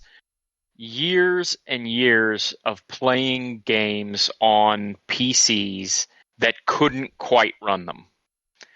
In the 90s, most stuff didn't care about FPS anyway, but I spent a lot of time in the late 90s and early 2000s playing games on PCs that could barely run them. And it never really bothered me. I mean, I played City of Heroes on an E-machine and World of Warcraft on an E-machine from Walmart. I did starting out. I feel it because I was the same way. Those games stuttered like crazy. Yeah. But yeah, I mean, I got used to it. Yep. Man. Yep. I don't know, performance stuff like that doesn't bother me. The only thing that really bothers me is really bad screen tearing. So for example, if you remember the screen tearing that the original Darksiders had. Oh, it was atrocious. Yes. That game was unplayable at first for me because it made me sick. But the FPS doesn't really bother me. Man, I had to test my wife's Overwatch one day, and she runs at 60, and I about threw up. Okay, why? What do you run at? I run at 120 on Overwatch. Yeah. Like for like a competitive FPS, I need minimum 60 if I get used to it, but 120 is where that shit's at. All right. I don't know. I have no idea if it's because I also, as I've mentioned on the show before, I have amblyopia, so my brain and my eyes don't work right when it comes to producing images, and I don't have what what most of you would know is normal depth perception. The depth perception I have is really just based on living my whole life without what most people would consider normal depth perception. So I don't know if that's part of it, but it really, I don't notice it at all. Yeah, I mean, it's kind of worked out as a benefit to you. It's one of those situations where I'm the kind of person, if I'm gonna be watching a movie, I need to be watching it on like a nice screen. The quality must be very good, at least 1080p or above. The frame rate needs to be consistent. But my brother-in-law watches everything and anything using his tiny ass phone. It can be like a camera grip. It can be the worst quality. It could have Chinese hard-coded subs at the bottom of the screen that take up 50% of the screen, and he'll be in heaven, enjoy the hell out of that movie, and recommend the same version to me. So he's able to appreciate and enjoy things that I cannot, and I'm officially jealous. So hey, man, good for you, brother. Yeah, now I will say that resolution I can notice, but frames, yeah, it doesn't mean anything to me. All right, Sony couldn't possibly have any more news, right? Oh, wait, there's more. They announced the PlayStation 5 Slim. They did. Yeah. So this new model is smaller. It's not as tall, and it comes with a 1 terabyte SSD, which was hilarious to me because I'm like, what's different there? I was like, oh, that's right. The PS5 shipped with an 850 gigabyte SSD. Yeah. So it's the same price for the disc version, which is $4.99, but the vertical stand is sold separately for $30. You can buy the digital edition, which they sneakily upped the price by $50. Shocker. And you can buy the disc drive to add to the digital for $80, which... the fuck? Makes it more expensive. Yeah, than buying the disc version. Right. I kind of like the modular idea of being able to add it when and if you decide that you actually want a disc for your PS5. But the idea that it is so expensive and you're still being charged for the fact that you have the ability to add it later down the line seems counterintuitive to what actual consumers want. Because that $100 off makes it so much more appealing in terms of like a gift or something that you're going to pick up for your kids, you know what I mean? So... it's just a very hard sell. Just that extra $50 means a lot more than I think what they're banking on. Yeah, which is crazy because it was already $3.99, and now it's more, which sucks. Also, can we talk about that horizontal stand? The one that's holding on for its life. Oh yeah, the little clip thing, right? I thought that was just I thought that was just for the image, but I suppose that's the one that actually comes with the PS5, or do you got to buy that too? No, this one comes with the PS5, and I want you to look at it. I want you to look at that thing. Like, what the fuck is that? That reminds me. Go ahead. Is that just like a little white clip? Yeah, it's just like a little thing. Oh yeah, that shit's gonna break. How did they make? I don't think it's gonna break, but it just looks kind of gross. How did they make for something this official? How did they make this uglier than the PS5? How? By using that horizontal stand, man. Have we seen it?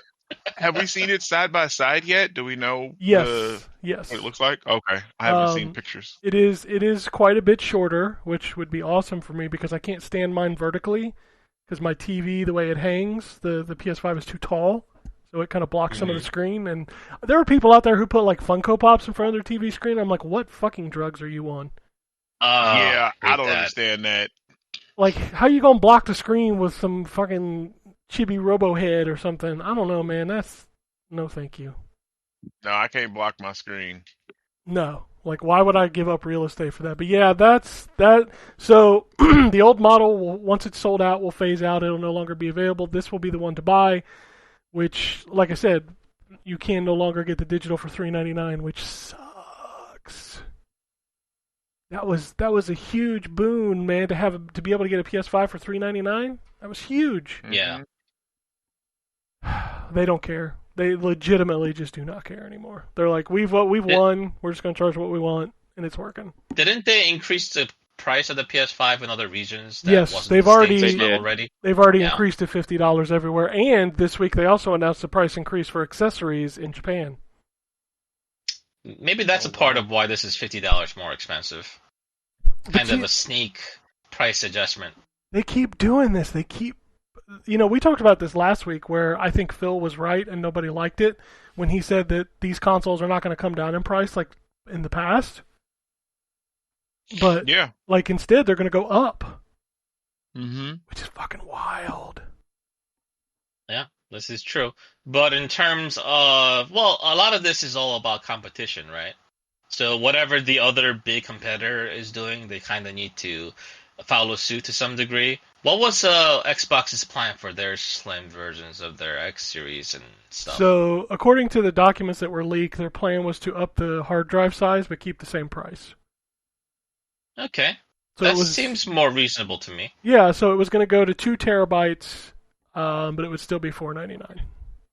And the form function of the device should shrink down a bit because it's a slim version. Yeah, it looks like an Alexa, like the tall Alexas, like it's round now Yeah, instead of a it's a- block. It's like a cylinder. Yeah, at least So that's what. instead of being a fridge, it's going to become an Alexa. Mhm. Nice. Yeah, I mean, all these consoles Yeah. look a little ridiculous, but honestly, when They, you they, shove they, it in, they certainly do. when you shove it in the shelf, who gives a shit, kind of thing. But still, Bro, the GameCube was so cool, though. remember Carry it that around with Sony sold plates too for the PS5, which are no longer worth a shit because they don't fit the new system. So The horizontal thing, right? the plates on the side. You know how you could swap those out? You could buy them on the PlayStation Store, like different colors. Yeah, the white Yeah, plates. Yeah. Yeah, the shells or Yeah. whatever they're called. So Yeah, now that's- those are no good no more. Well, they're still good Yeah. on the old PS5. Sure, if sure, you but buy a once new it's one, gone, then you can't. Right. Mhm. You can't even buy the old unit anymore. I wonder if that old unit will be like a collector's item, like, oh look, I got an original, a giant PS5. There is a market for that. I think you remember the grill-shaped PS3s, like the original ones. They also had Yep. the backwards compatibility with the PS2 That's the one built I- in. That's That's the one I functionality. still have. Yeah, that's functionality. Yeah, though. those actually go for a premium if you have one that's working.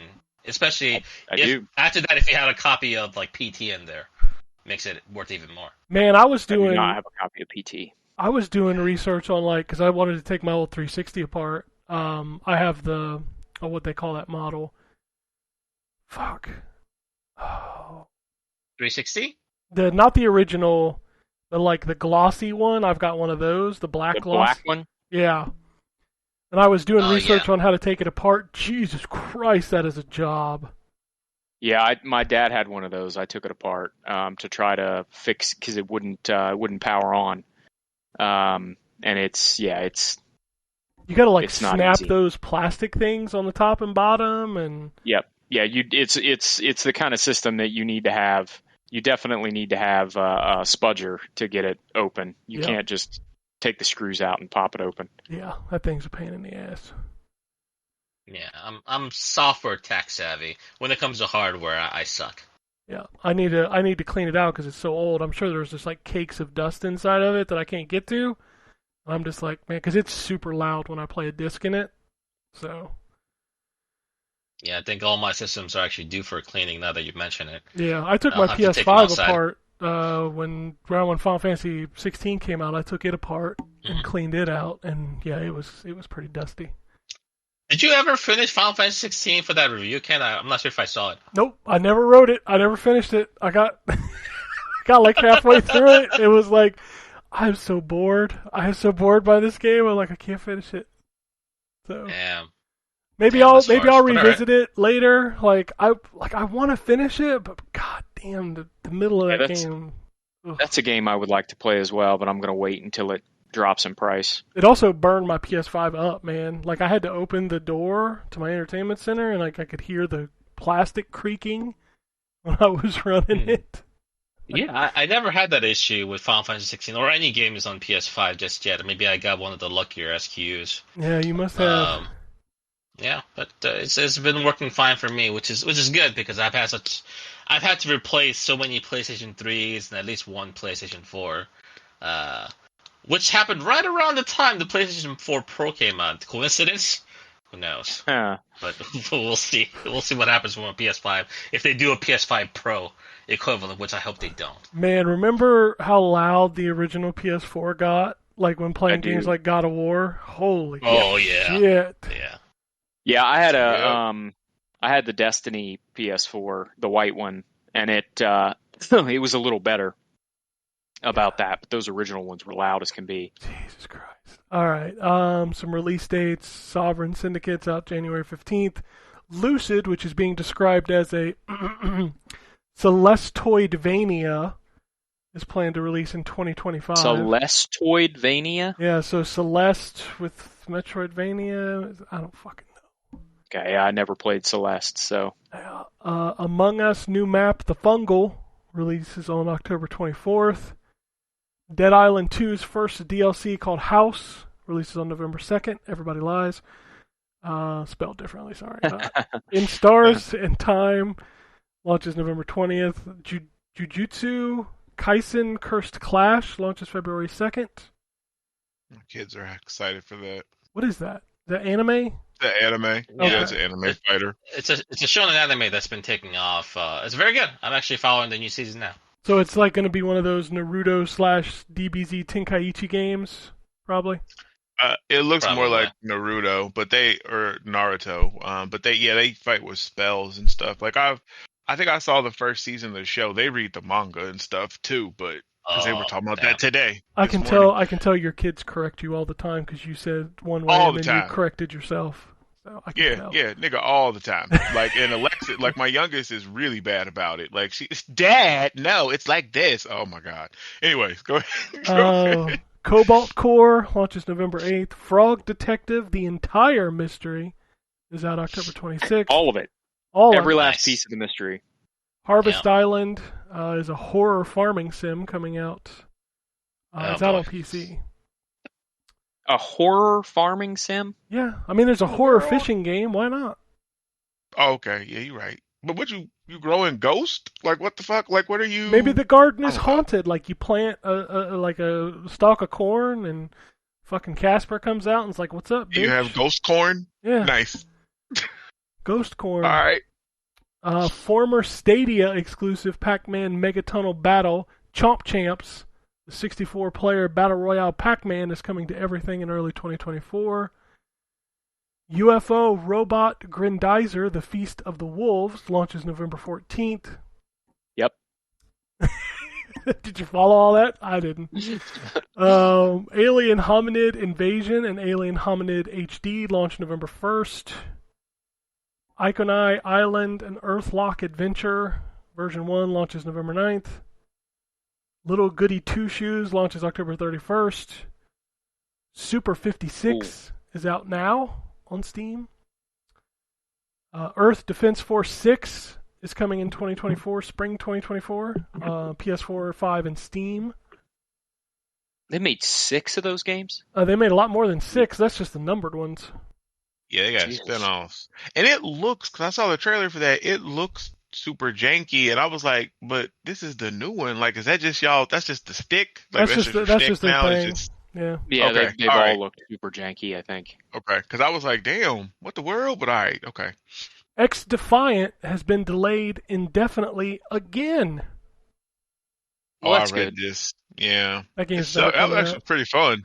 Probably not. Like Skull and Bones, is up there with that? Because that's an Ubisoft game, too. Yeah, Ubisoft just doesn't know what to do with any of this stuff. Can you come off the ship in that one, too? Wood and stuff?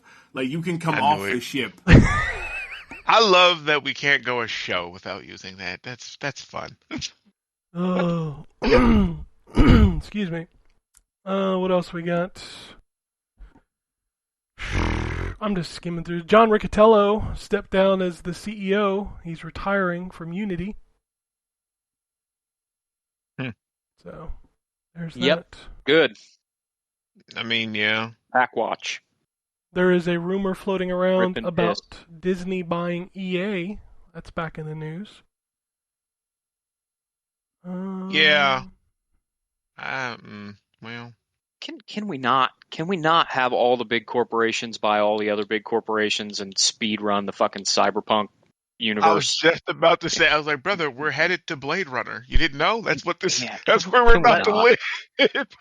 That's the de facto endgame for a capitalist society. It's basically what it's built to do fundamentally. Mhm. So we're going to Yep. keep seeing it, and it's going to keep on happening until there's going to be one giant company, that's going to be fundamentally available for one thing, which means you have no choice So to be excited for switching that. over It'll everything. be- So that's why I'm not really particularly happy with these acquisitions when they happen.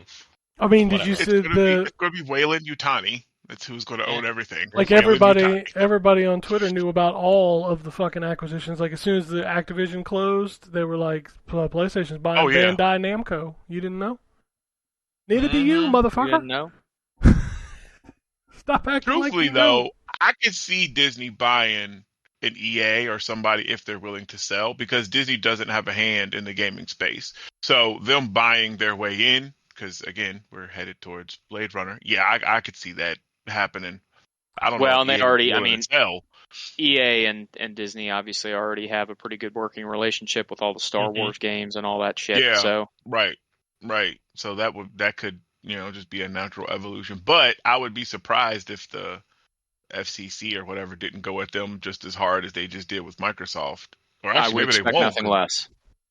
Yeah, No. and it would be good that they do, because you kind of need some kind of check and balances, whether they fall through or not. There's got to be some pushback.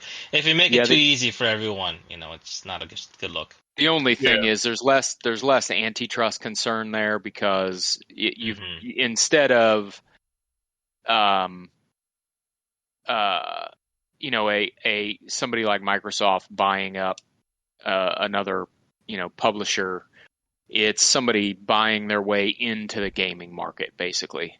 That's true. Yeah. Yeah. That's So not yeah. yeah, That's true. I'm less. I mean, it's not like Disney doesn't have their experience with the FTC because they just went through all that when they bought Fox. But Yep. I'm guessing this one will get less scrutiny because of that. Yeah. Agreed. So we got updates on our two favorite Japanese developers. Shinji Mikami says his non-compete is over, so he's ready to get back to work. And then Hideki Kamiya has launched a new YouTube channel. Says he feels refreshed after leaving Platinum Games. He decided to quit 3 months ago. He left because he wanted to follow his beliefs as a game director, but he is not allowed to work in the industry for a year, and he's waiting on offers. Yeah. Whoever picks him up after a year is going to be lucky to have him for sure. One of the most prolific developers of all time. So it's going to be Mikami and Kamiya, right? Forming a super studio. I mean, they've collabed many a times in video games, so I wouldn't be surprised if they did. But Man, whoever where's Mikami right now? he just left Tango, and he hasn't started anywhere new yet. He at home. Right. Chilling. Yeah, he's just That like, would be. But Shinji can work. Shinji can while work now. Hideki can't. Yeah, Yeah. Hideki can't work right now. So, Interesting. in shocks to nobody, the Lollipop Chainsaw game has went from a remake to a remaster. I was Yeah. surprised that was getting a remake to begin with, so this feels more in line with what people expected in terms of that game's overall notoriety. But I'm still glad that it's getting a remaster. I think it's a better game than what a lot of people give it credit for. It's worth playing, I think. Yeah, I I enjoy that love game. that game. Yeah, it was Yeah. fun. I thought it was neat. It is. All right, what else we got here? 6,100 gaming jobs have been cut in 2023 so far. Crazy. Damn. Yeah. Volatile industry, man. I hate it, but it is what it is. So many good studios shutting down, so many bad studios shutting down. But there's a lot of talented people that's kind of falling through the cracks, and that's what disappoints me the most, because we want these developers of games that basically make our lives so much more interesting and enjoyable. I want them to have the kind of stability, to be able to continuously create games and not have to worry about whether or not they're going to get fired because their latest release of a game that didn't, meet expectations. Especially when it's expectations put down by corporate too. That's like a ridiculous amount. Like some games that sell millions of copies that are still looked upon as failures. I think that's still such a ridiculous thing that happens in the gaming industry. Games are too expensive to make, and it takes a lot for them to make that money back. Yeah. I think Sean Layden is quoted with like, something's got to give. Either the price has got to go up or the budget's got to go down because it is not sustainable where it's at right now. Yeah, that's facts. Like, yeah. Yeah, that's AAA gaming in a nutshell. You have to either be the biggest game sequels, or otherwise, if you take a gamble at a AAA, it doesn't meet your quota, you're just done. You're out of the industry, and it's such a terrifying thing to be a part of. And that's one of the reasons why I take such a focus on a lot of the indie games that are coming out, because I think that's still where some of the best creativity and intriguing experiences, especially for long-time gamers like ourselves, that has played thousands upon thousands of our games over our lifetime, and there's new things still happening. So you might get disillusioned with AAA games. I think we're all there, and we've all been there, but there's still good things coming out. Whether you're looking at that landscape or looking at indies. So if you're feeling like you're kind of getting burned out of these these games that are $70 with battle passes and season passes and all these other ways to try to make more money off of you, I recommend taking a deep look into the indies, because I will guarantee you there are some games in there that you will absolutely adore. Oh yeah, there's plenty of them. Peter Molyneux is apparently making a new game called Moat, and it's set in Albion, which is the place where Fable takes place. And I think Microsoft might have a problem with that. That sounds like a legal issue. Sure. Yeah, you think?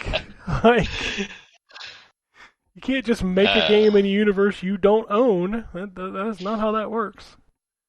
Yeah, I'm gonna make an indie game based on the Devil May Cry universe. Hopefully, Capcom doesn't notice. Well, if nothing else, he can just make a game in fucking Warhammer, because they don't give a shit who makes a game in that universe. Nope, everybody's allowed to make a game in that universe. Do they really not care about like who makes games in their universe? No, I'm just kidding. They just license it out to everybody. You can literally just call them and be like, "Yeah, I want to make a Warhammer game." And they're like, "Let's fucking do it." Yeah, you don't even have to pay us. We're just curious to see what you make.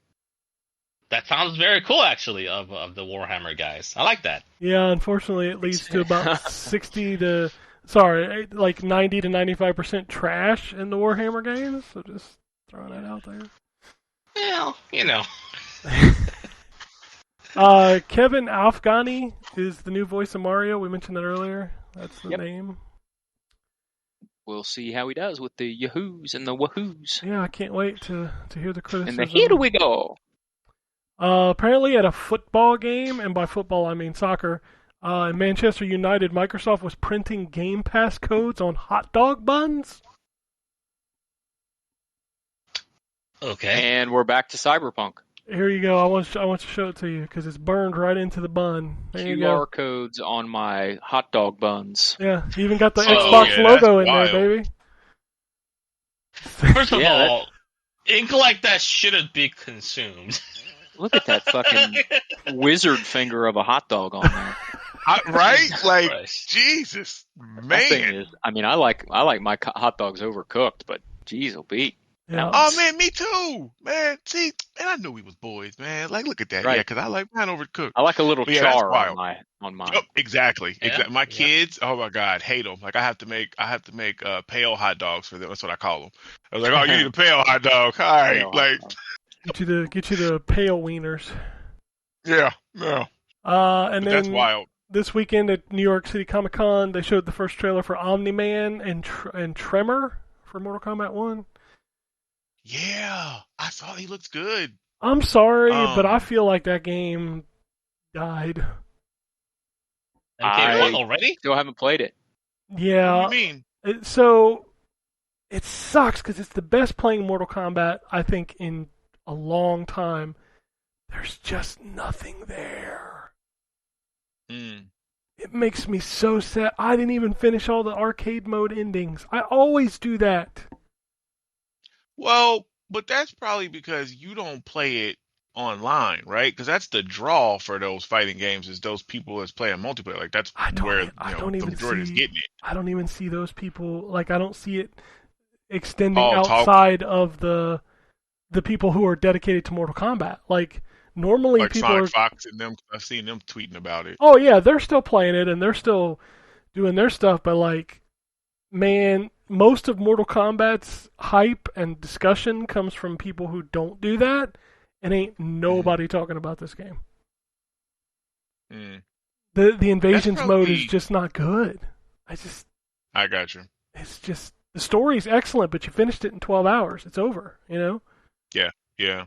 I'm guilty of that too. Honestly, while I'm sitting here talking about it, like I totally just finished the story and didn't even like I haven't played it since. Like I just finished the story and was done. And the story was excellent. It was great. The fighting was great. Like it was, but I'm good. So you know, I'm not getting online to get my ass kicked. I'm good on that. Yeah, that's a problem. Like nobody's talking about that game, which is sad because it is literally the best playing Mortal Kombat I've played in years. But that's probably a symptom of just this year, right? Just because there's so much good stuff. Like every week there's something good. Like this week there's 2 definite bangers with Spider-Man and Mario Wonder. Like people gonna have to split their time that's really wanting to play that. Like this year is crazy. I've also heard rumors that Warner Brothers forced that game to release when it did because of Suicide Squad being delayed, so they didn't have anything. Wow. I don't know. It feels incomplete. Like, mechanically and gameplay-wise, feels fantastic. But everything around it feels incomplete outside of the story mode. See, and I didn't mess with any of that, so yeah. Okay. Yeah, I have no interest in going back in Invasions mode. Like, I got bored halfway through it, and I'm just like, I don't... There is nothing here that is drawing me into this game. That sucks. You are de facto the biggest Mortal Kombat fan that I know personally.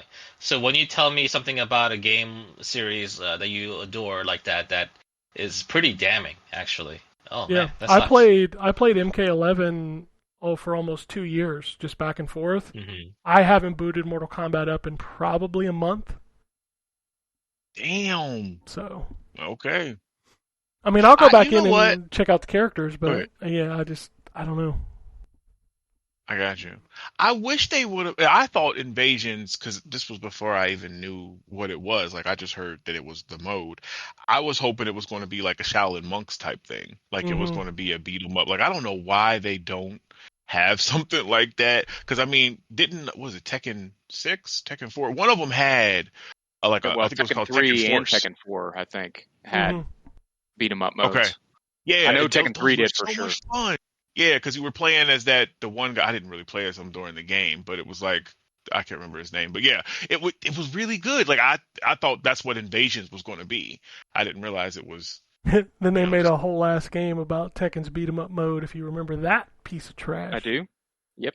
Death by degrees, baby. Yep. Death by degrees. Yep. That game was bad. I was excited for that too. Yeah, everybody was. There was like, oh man, a Tekken beat 'em up. This is gonna be awesome. Then you played it and you're like, oh. Yep. Oh. Yeah, this ain't it. This ain't it. All right, we're going to do some emails and some tweets and get out of here because my stomach is churning. Like, I am not feeling great. Jeremy sends in an email. He says, physical. Hey, guys, I was talking to Ken the other day on Twix about physical versus digital discussion when it comes to video games. What do you think the percentage is that you own physical versus digital? Games you actually buy, though, not PS Plus or Game Pass stuff. Tough ask when almost everything released on Xbox is on Game Pass. Just curious if that side collector bug hits y'all. Personally, most of my physical games are on Switch. I like that they keep their value in case I decide to trade them in for whatever the new hotness is. Thanks for the show. I always look forward to Mondays to hear my dudes talk about gaming stuff. First of all, I appreciate that question and that he is bringing Twix and using it and bringing an atmosphere because I'm pretty sure I started that and he started that. He started that. Oh, was that him? That was him. Okay, well, yeah, all right. Well, my dude, I'm helping you spread the word because I call it that all the time. Like that's all I call it is Twix. But go ahead, Ryan. What was you saying? I was just gonna say that I pretty much every game that I buy physically. Obviously, review games are usually digital anymore. But when I buy a game, I usually buy the physical copy. My collection is 99% digital. I have 2 Switch carts. 2. Oh man, I'd say 95% of my library on Switch is physical. Yeah, definitely not I me. have a lot of Switch games. I have almost Physical Switch games. I almost have 5,000 games on my Xbox console, and I have 1 disc, and it's because it was a silver job that I could never trade in. Nice. And the only PS4 discs I don't have any PS5. I don't even have a disc drive in my PS5. The only PS5 discs I have are Destiny, which is completely useless to anybody, and Final Fantasy XIV, which is also completely useless to anybody. It's funny that you ended up keeping the discs that are completely useless. Well, I mean, what else am I going to do? I guess I could just throw them away, right? But I guess I'm the same way. I have 4 digital things. All of my current games are all digital. I don't do physical anymore. I have the Xbox version, the original Xbox of what's it called, Tao Fang, the fighting game where you like break. Oh, you're going back that far? I got a ton of those discs. Yeah. Okay. Oh, we just talking current stuff. I was just talking you couldn't even buy most original Xbox games digital, so that shouldn't count. Okay, well, okay, fair. Then, no. Well, no. I mean, he asked for a collection. He didn't specify modern, so I think those count. Well, then I got a shit ton of discs. I've got a ton of physical. Okay, y'all got the most. Yeah, then I'm the opposite end. I just have 4 for like discs. The rest of my stuff is digital. Like I have Star Trek Online because it was a collector's thing, which nobody can use that. That Tao Fang game. I have Arkham Origins on Xbox, and the Lost Odyssey on Xbox, which I also now have digitally because it was on like Games with Gold. Those are the only digital games only physical games I have. Well, I showed you my 360 boxes. Yeah, you got the most. Like you can build a fort with all the shit that you got. I personally am much more selective in terms of the games that I collected, especially on like the PS2 and like the GameCube and even PS1 era, I suppose, and some PS3. I collect like RPG games specifically. So I actually have a lot of rare games in my collection that go for a decent chunk because they're all complete and in good condition. But in terms of the actual like modern collection, I would say, obviously most of my games are on like Steam, like all PC stuff over like 2,200 blah blah blah stuff at this point.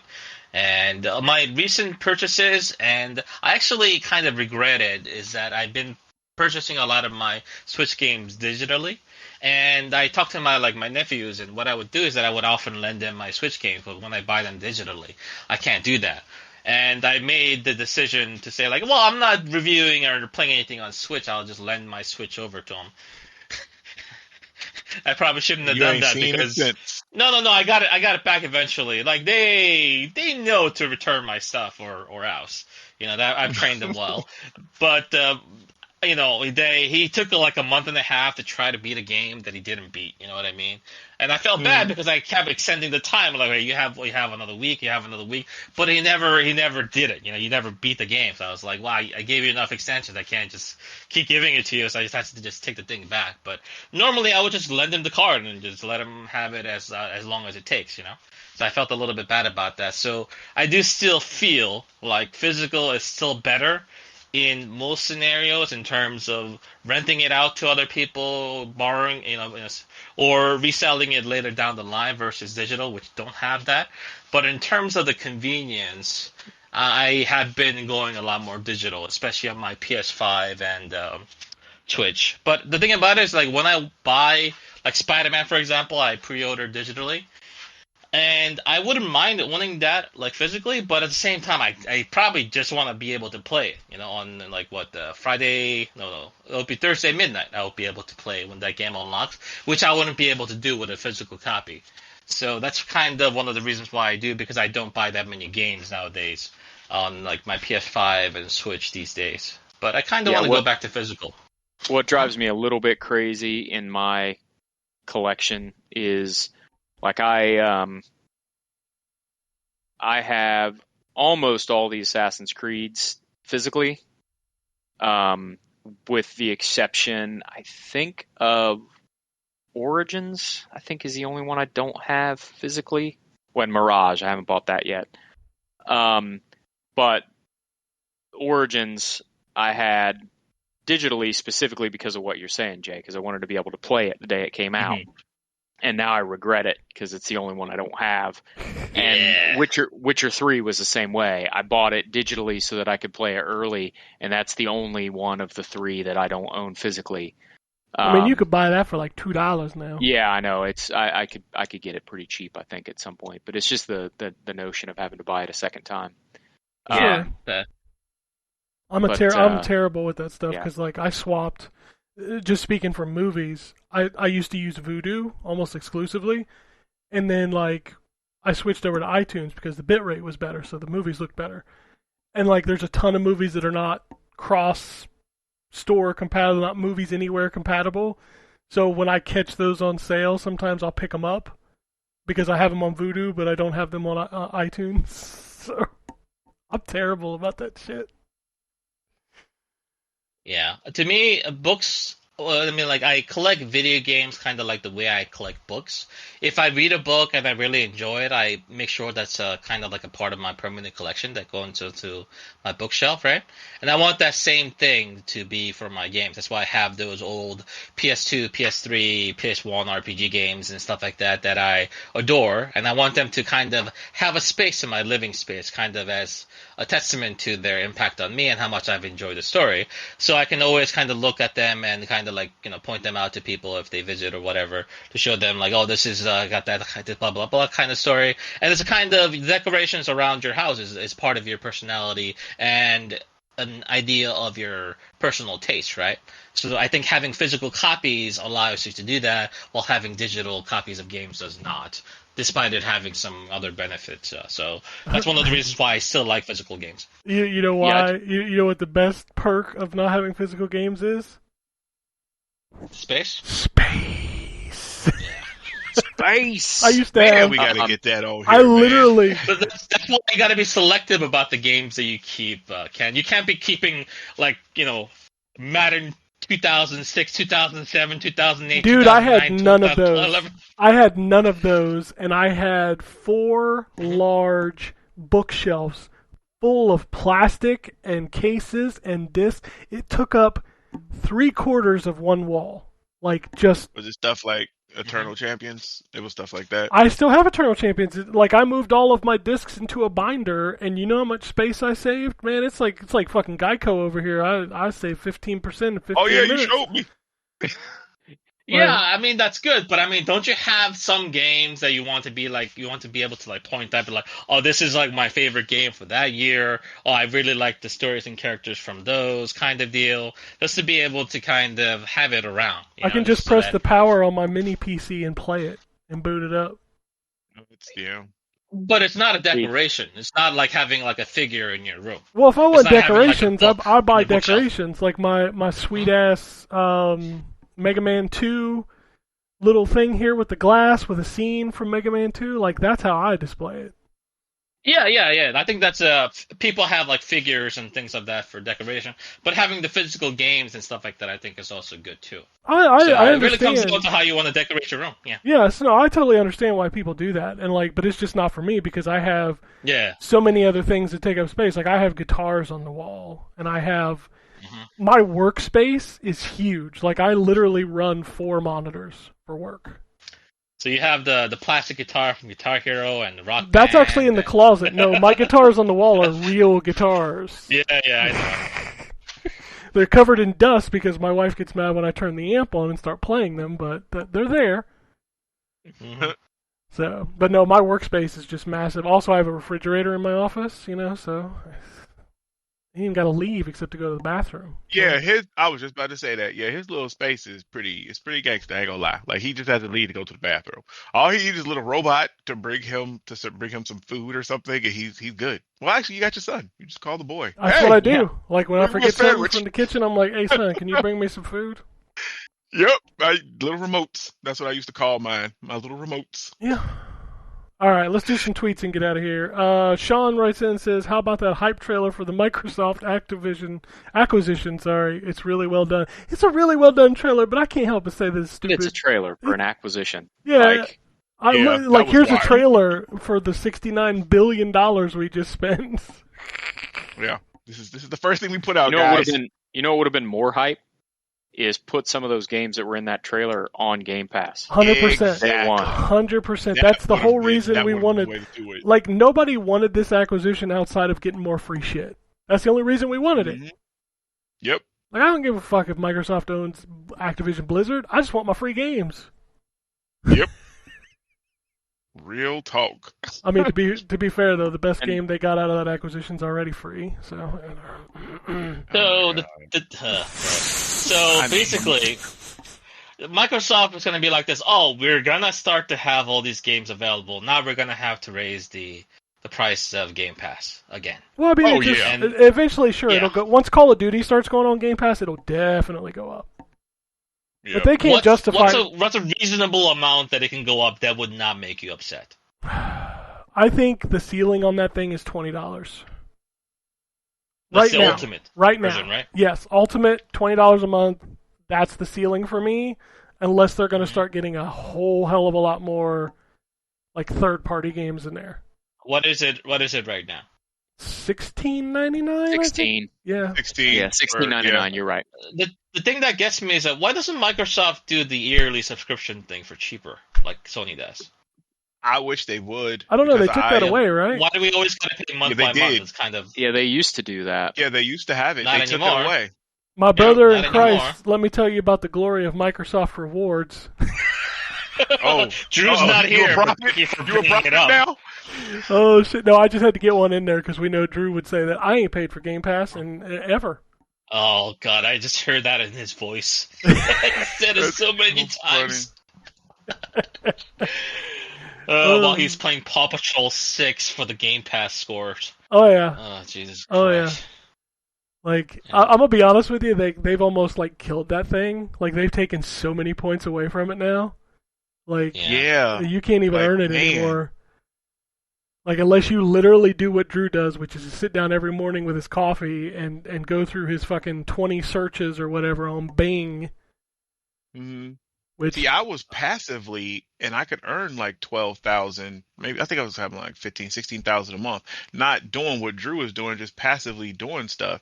But yeah, I looked like this month. I'm like at 3,000. Dude, Like, there's I think, nothing like, to do they anymore. nerfed the shit out of it. Yeah, they took like, it's- away like the 500 monthly bonus, the 2,000 monthly Mhm. bonus. Like they took all of that away.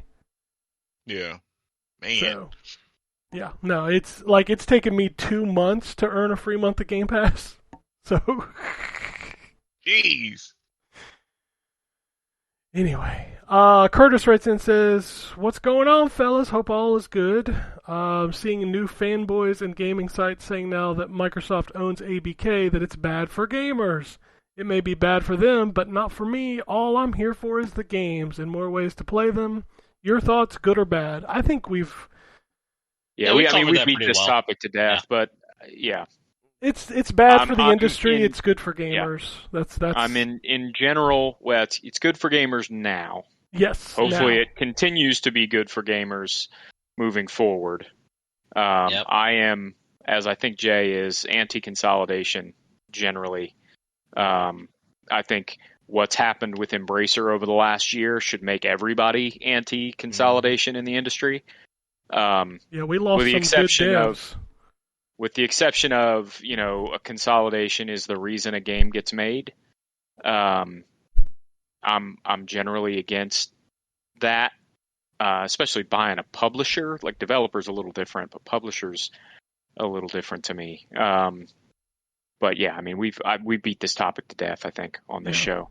No, I agree. If Microsoft manages to like bring stuff back, it'll be great. If they just stay status quo and put stuff in Game Pass, over the years, that's more beneficial for them than us, and I don't give a shit about their bottom line. I never will. Yep. He also says a special shout out to all you guys for making my trips back and forth overseas a lot better. Listening to you guys when I'm on the move zones me out. Glad that we can provide that service. Yeah. For an unbeatable price. Unbeatable price. I want to tell you about... $3.99. I want to tell you about ZTGD Plus coming soon. We'll have like 4 tiers, so you can get your free useless classic games. We're gonna get a Patreon with a separate Patreon RSS feed, so you can have an ad-free version of the podcast. Yes. And then we're gonna get a Blue Chew sponsorship because everybody has to have a Blue Chew sponsorship. No, literally the Patreon version is where you don't get. How do you feed blood to Grandpa? We edit out all the soundboard stuff. We just take it all out. Terrence would listen to the Patreon. Legends.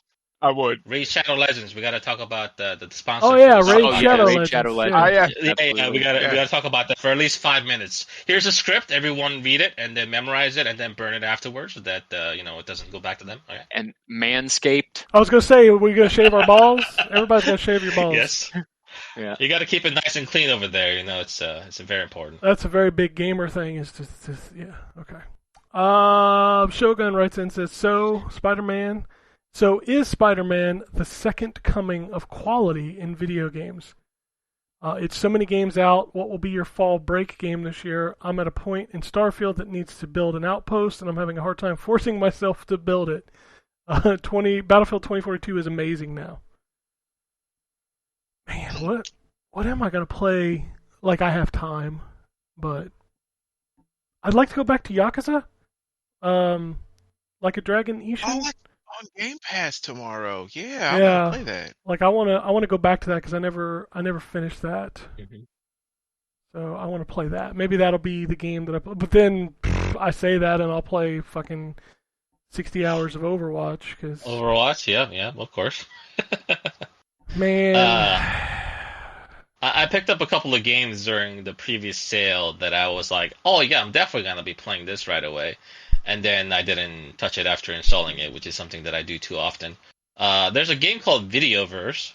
It's like this very small niche indie game where you're kind of living through the life of a kid in like the early 2000s or something like that, where the internet was kind of taking off, and then kind of living through their life and kind of going through this interface of this computer and forums and stuff like that he was kind of going through. It seemed very neat. I heard it has a great story, not too long, so I'm gonna definitely play that next once I have a bit of time. But I think there's still some stuff coming out before the end of the year that's going to be catching my interest as well. So no shortage of games to play.